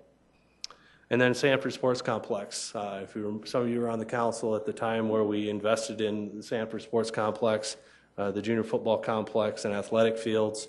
And but part of that master plan was not completely realized. We had 3 items that were left off that master plan just because of the way the bids came in. We had a restroom concessions building that we provided walkways and a concrete for, but weren't able to install at that time. We have a playground and a shelter as well that would ultimately build out that master plan. I would also share with you that every year South Dakota Junior Football does a survey, and they ask folks what's working well with the complex.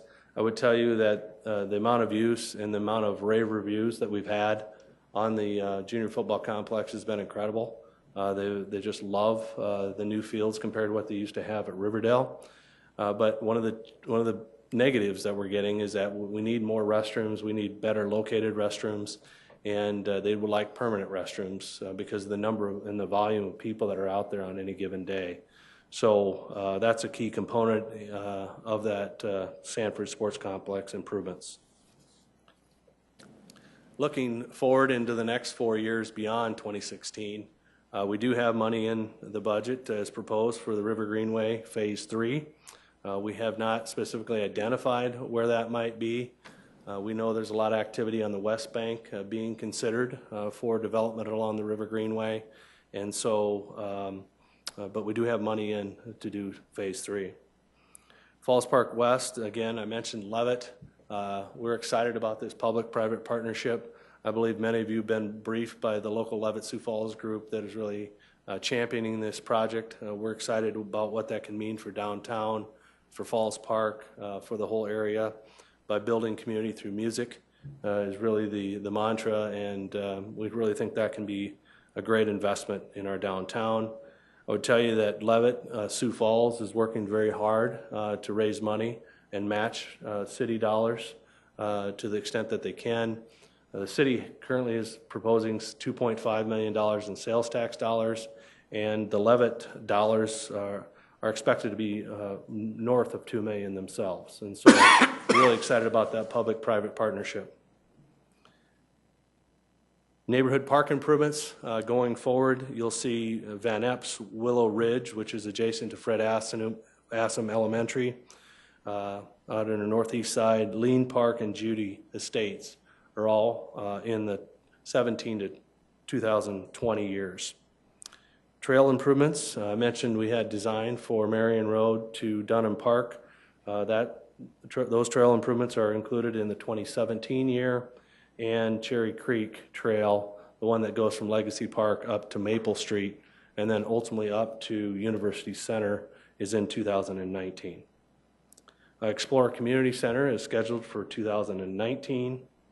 And then we also have zoo improvements across the 5 years to really do infrastructure replacement, rebuild, replace some of the aging infrastructure that's still left out there from the original zoo.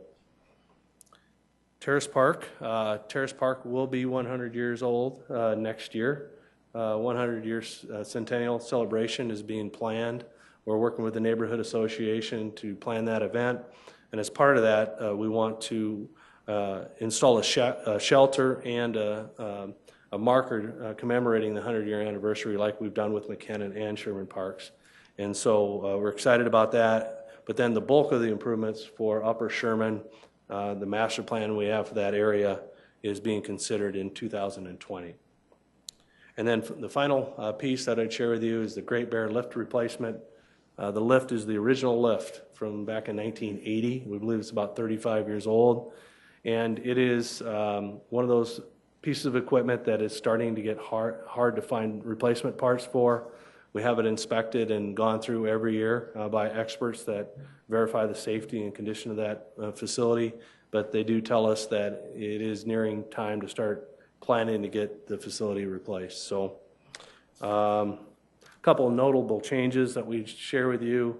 Our Parks and Rec admin building improvements that were originally in our capital plan, we have removed those. Certainly are excited about the possibility of being part of the city center building planned, and so those have been removed from the plan. Van Epps Park, improvements were added in 2017. We've had a master plan for that park since 2011 that's been approved by the park board. And with all the activity and energy around improving the streetscape along Minnesota Avenue, potential of the city center going in adjacent to that park. I know the park board is excited about seeing that go in and seeing Minnesota Avenue improved as part of that too. The Arboretum Society and the improvements out there, those have been removed from the plan. Those improvements were essentially were removed from the plan as a result of prioritizing across all city departments and all the improvements that we have across all city departments. And so those have been removed from the plan. And certainly the goal ultimately will be to build out the master plan for that area, but I did want you to know they have been removed. The Great Bear lift we've mentioned and the Terrace Park improvements we've mentioned as well. So those are the notable changes. And so our team, along with the finance team's ready for questions. Thank you, Don. Questions, Councilor Urfenbach? Thank you, Mr. Chair. Thanks, Don. It's always exciting to hear about the reaccreditation and the exciting things that are happening. You know, Sioux Falls, it shows in the surveys all the time. We have a great park system. We know it, we love it, and it's amazing to be part of this process. I just want to thank you and your staff for the amount of work that you do and the opportunities that you provide for people of all ages in Sioux Falls. It makes a huge difference in our lives.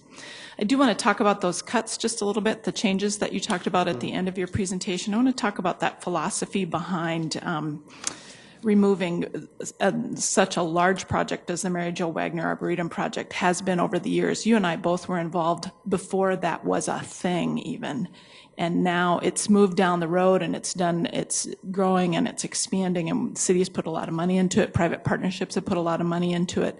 And now it appears that there's a different philosophy around that particular park. I mean, if you look at the things that have been added, I mean, we look at 2020 and we can see the extreme sports project being, designed starting in 2020, where the Arboretum that we've started and put so much money into already is not in the 5-year plan at all at this point.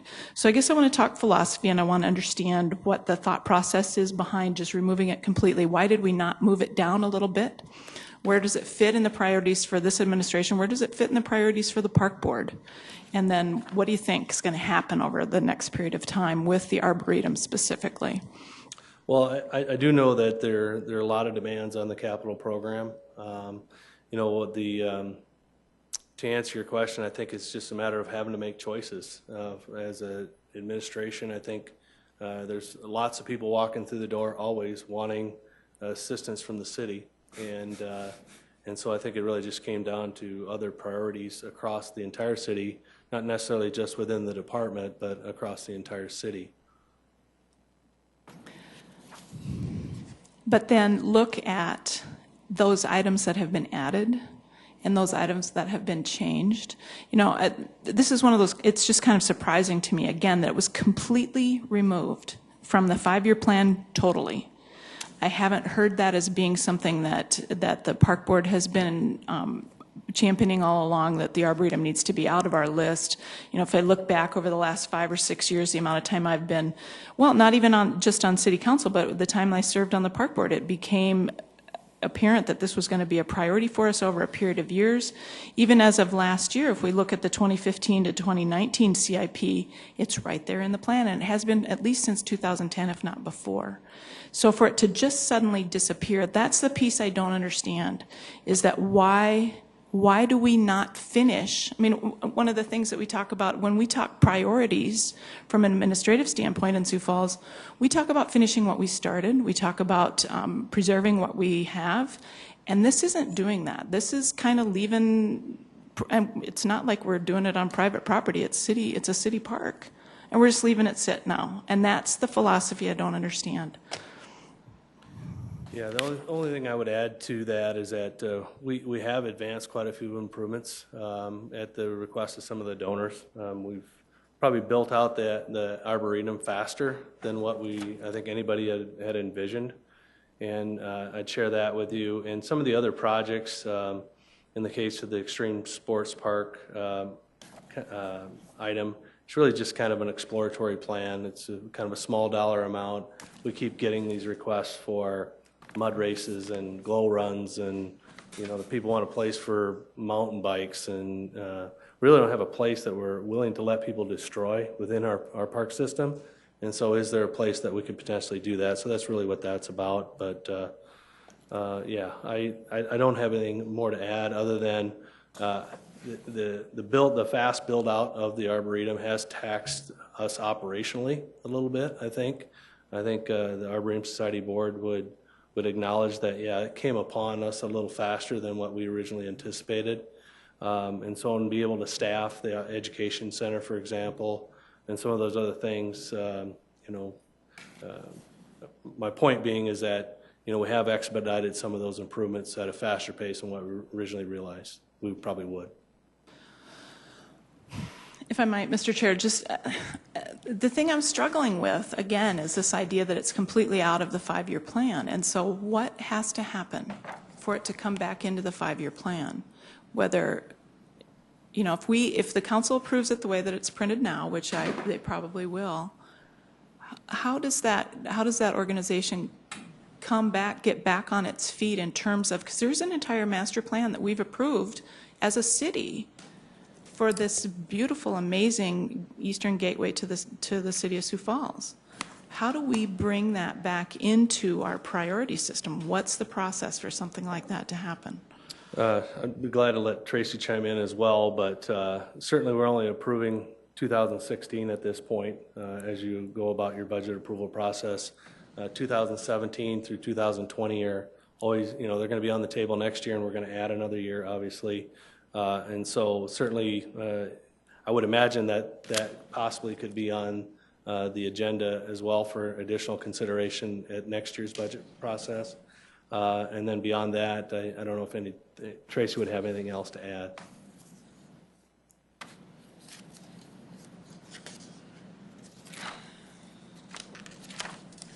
Tracy Turback with the Finance Office. Yeah, I don't know that I have anything really substantive to add other than, you know, every year is a new year when we start to put the plan together, and there are always projects that fall short of making it into the plan, and there are, you know, Don reviewed a number of notable changes this year, that being one of them that was made this year.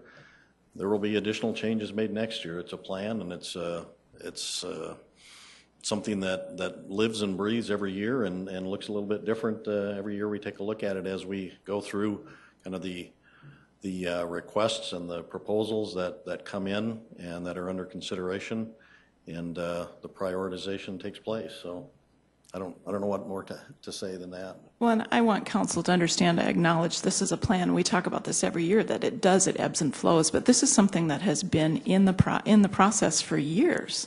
And for it to suddenly just disappear, it didn't get pushed back, it just disappeared.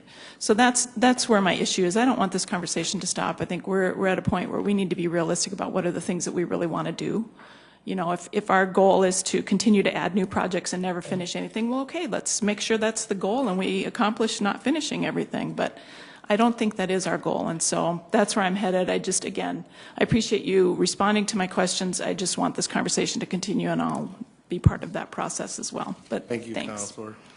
Counselor Erickson?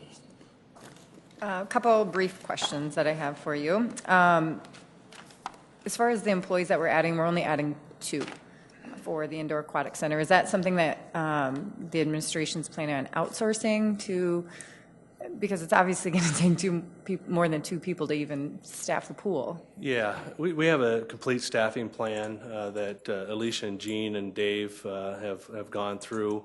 What we plan to do is actually ultimately we'll have 3 full-time employees there. We plan to take our recreation coordinator, who's in charge of all of our aquatics, and that'll kind of be Aquatic Central is what we're envisioning for that. We will have the rec specialist that we identified that I mentioned earlier, who will help Jean manage that facility. And then we'll also have somebody in charge of all the water chemistry, the backwashing, the cleanliness of the facility, the janitorial. They'll have full-time staff. That'll be a full-time position, but they'll also have part-time positions that will help with those janitorial maintenance type duties. And so we got 2 pieces of it, the maintenance and upkeep and care of the building itself and the water chemistry. And then we also have the programming aspect of it, hiring all the lifeguards, setting up the swimming lessons, running all the special events, those types of things. So we feel very confident with that, what we've got put together. And then a follow-up, remind me the date that the Aquatic Center is supposed to open. We're saying fall of 2016, but it could be in that September-October timeframe. Okay. $500,000 for partial operating expense for 4 months. Does that fall in line with what we think it's going to cost for an annual basis? That's a great question. Actually, we think that it'll be just slightly over $1 million for annual operating costs. The reasons why it's more, because say we're only open 4 months, for example, that's 2 additional months of operations. But one of the things everybody needs to realize is that we'll be bringing people on well in advance of opening up that facility. We have to train them. We have to hire the lifeguards. We've got to get acclimated to the building. We need to understand how all the systems operate. And so some of those staff could be coming on as early as May in the case of the rec person, and at least by June for the maintenance person, so they can work with the contractors and the trades to understand how all that equipment works. And so there's a lot of, just a lot of busy work that's going to be necessary leading up to when we actually open. So it's an allowance knowing that we're going to have to get in there a little earlier and get staff on board ahead of time. Makes sense. One more small follow-up. The other thing that caught my eye was the no user fee revenue included in 2016 budget.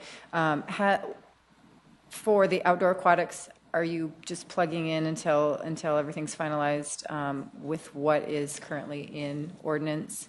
Or what were the figures, I guess, used for the outdoor facilities? Yeah, I think we're currently, Tracy can correct me if I'm wrong, but I believe the current budget reflects our current rate structure until at such time we have a new structure. We'll adjust. Okay. And same thing for the user fee for the indoor. Obviously, that will change too as those rates are plugged in, and hopefully that's done sooner than later. So perfect. Thank you for your.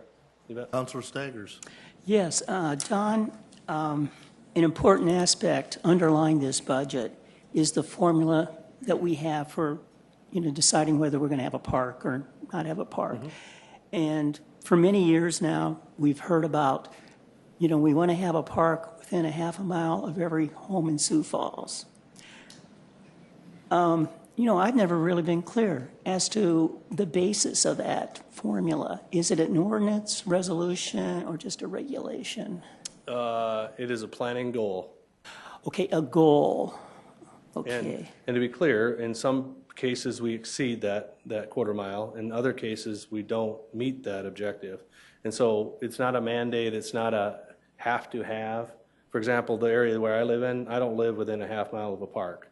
But the quarter mile, to answer your first part of your question, is really, it's based on the walkability and access to those parks. So you want people to be able to walk to a park, to ride their bike to the park, to be able to use them. And if it gets beyond that, what we found is that by having them in close proximity to where people live, they're going to use them more, and they're going to have better health benefits and recreational benefits as a result of that. Really a quality of life thing. And then if I could just kind of follow up then, not all parks are equal here in Sioux Falls. We have some parks where it seems like there's a lot of people that use the park. Then there are other parks where I never hardly see anybody there. Have we ever done a survey of the park system as to, hey, so many thousand people use this park, or so many thousand people use this park, and then maybe make our judgments off of the use? No, the answer is no, we haven't done that. We are currently doing that with our trail system to count the number of users we have there. But one of the things we do is we do count with the entire park system globally. We know that over 2 million people are using that facility, all of our parks and recreation facilities, on an annual basis. And it's just something that we track, whether it be the zoo, Great Bear, shelter reservations, special events, those types of things. We know that more than 2 million people are in our parks on any given year. But we cannot say, hey, so many people use Campus Park, or so many people use... we do not track that. Okay, thank you. You bet. Councilman Kiley. Don, I'm happy to see the Levitt Pavilion included in our budget for 16, and then again carrying on 17 through 20. I think this is a great opportunity for the city and its citizens. It's another example of the public-private relationship that we've been developing in other areas as well. And obviously with our growth expanding on North Phillips Avenue, I think it's going to be a great fit for the area. With that in mind, with the River Greenway improvements, I know that there's another private effort involving a project known as the Arc of Dreams, and some of us had attended their press conference last summer. Do we have any dollars in the future funds to help support that project as well? We do not. Okay, thank you. Any other questions from the council? Councilman Jameson.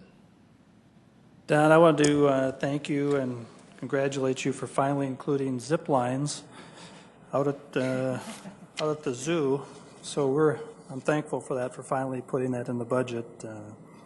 Counselors might be surprised to find it if they dig in. I'm teasing everybody. You guys aren't even I listening. thought it ended at the gorilla cage. Yeah, right over the gorilla cage. Anyway, Don, on the aquatics facilities master plan, what is the next pool that needs addressing? I believe it was Frank Olson and then Keene Park. What years? I don't know off the top of my head, but I certainly can get that to you. You've obviously are following it, though. You're reviewing it. It just seemed like it was sooner than what's in the 5-year plan. I didn't see anything in there. Yeah, I'd have to double check it. Okay, and then on the Falls West Park, it does show design in 2016, but then construction in 18, with nothing happening in 17. What's that strategy? The strategy with that is that we would like to get the design done to really shore up cost estimates on that particular facility. We don't build amphitheaters every year here, especially the one of this scale, and so we want to be able to get some cost estimates put together and then be ready to go in 2018 to actually construct it. And then as well, could you just explain, or maybe have somebody explain that whole partnership, because that's quite a deal.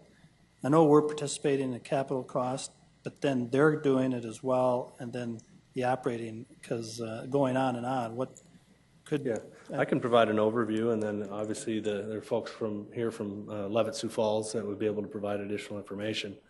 The whole concept is to provide 50 free performances obviously at no cost to the general public. They would be in the summertime. There's a window of when those concerts can happen. It must be 50 free professional performances.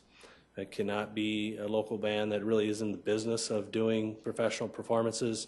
It would be performances like you'd see maybe at the Washington Pavilion or something like that.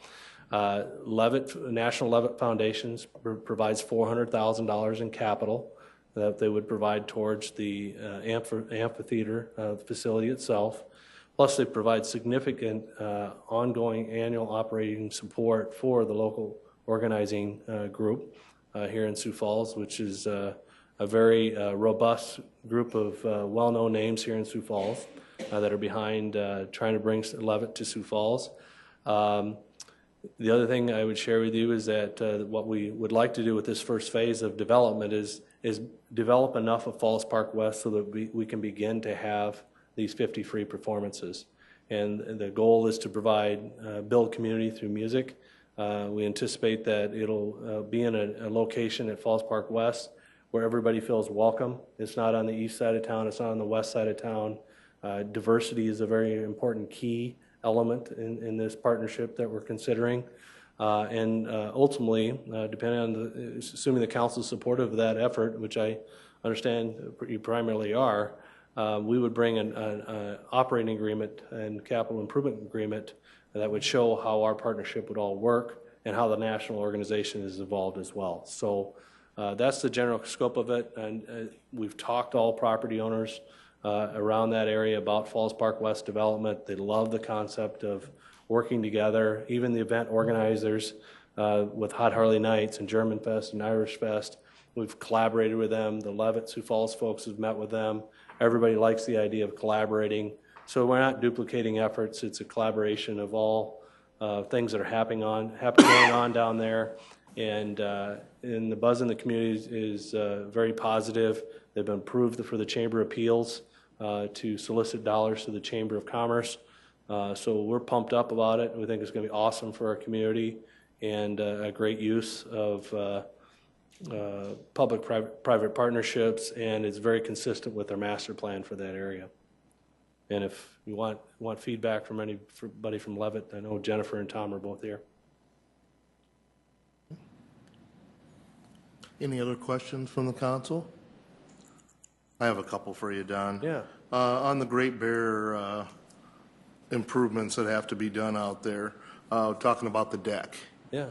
What's the responsibility of the management company out there, and are they going to invest anything into this improvement, or is this just something that the Parks Department is responsible for? You know, that's a good question. You know, essentially, we're responsible for the infrastructure out there, but it's not to say, in the case of the Tubing Hill that we're renovating currently, the Great Bear Recreation Park Incorporated are providing hundreds of thousands of dollars of matching dollars to help with the renovations of the Tubing Hill out there, and that's currently underway. In the case of the deck, we think it's probably more of a routine roof siding, you know, something that probably falls in our bucket a little bit more. It's not that we couldn't ask Great Bear to participate, but they're already participating in a large way on the Tubing Hill, and some other improvements that they're now advancing as well, rope tows on the train park and some of those other things. So they're an active partner out there, and they'll continue to be going forward, because anything they generate in revenue goes back into the park. And so, but in the case of the deck, the proposed funding plan is for us to pay 100% of that.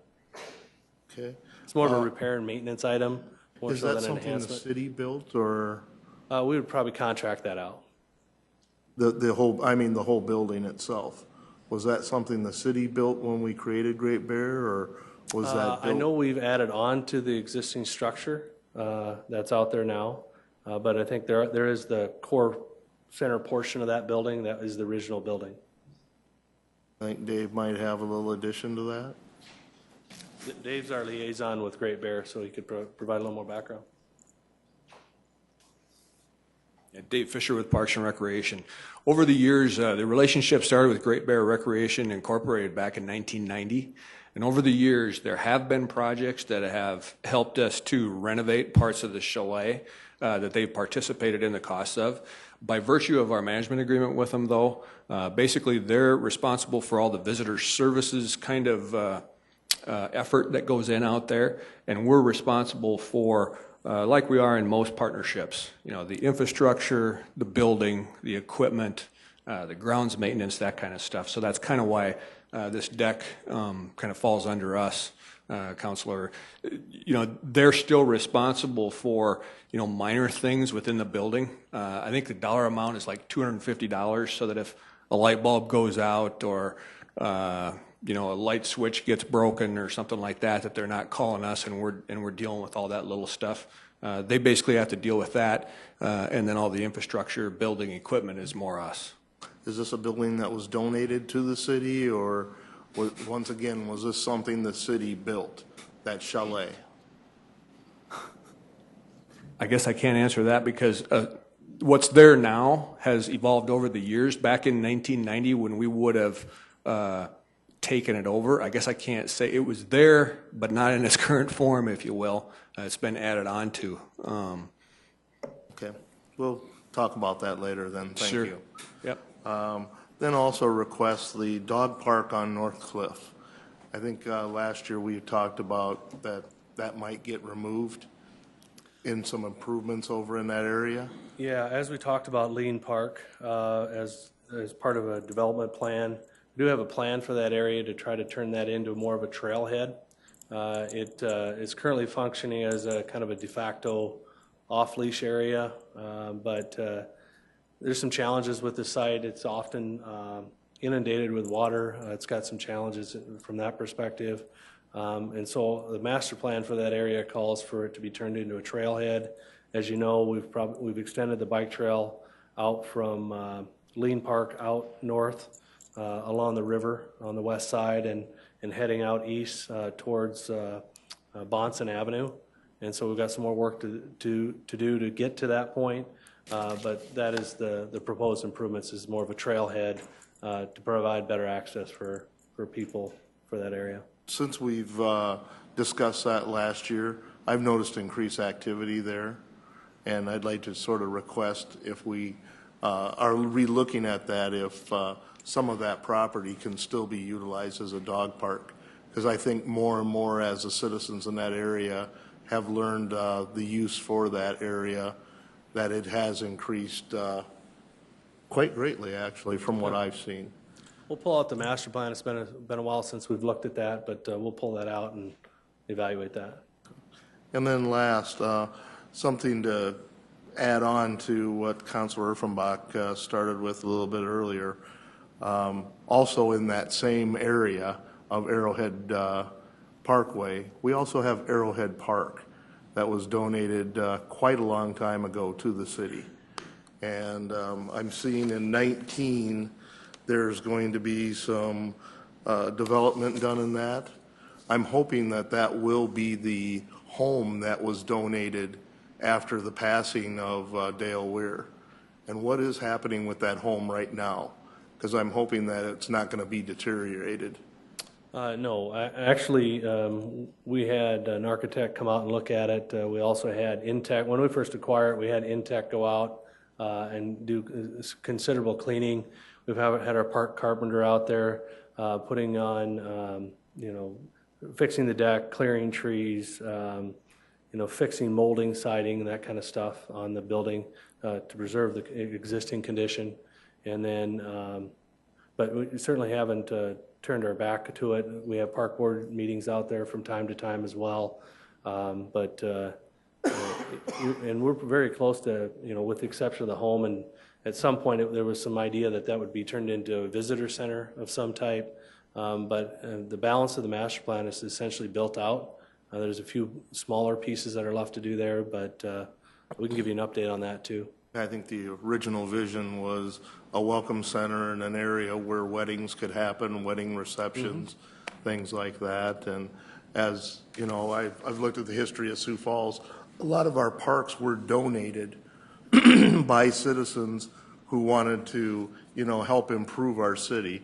And this was, I feel, was a great donation, just like across the street with Mary Jo. And that we need to make sure that we complete our commitment when we take these properties. And I'm very concerned when I see this as far as like Mary Jo being removed from the budget. I think that definitely needs a lot more council discussion also. So thank you. You bet. Any other? One last thing before I make a motion to adjourn, and that is that, Don, based on the tan of your staff here, we know who's doing the work and who's sitting. Hey. Thank you, staff, for a Any good other job. questions before or motions? Don't need, Don't even need a motion? you just Okay. With that, this meeting is adjourned.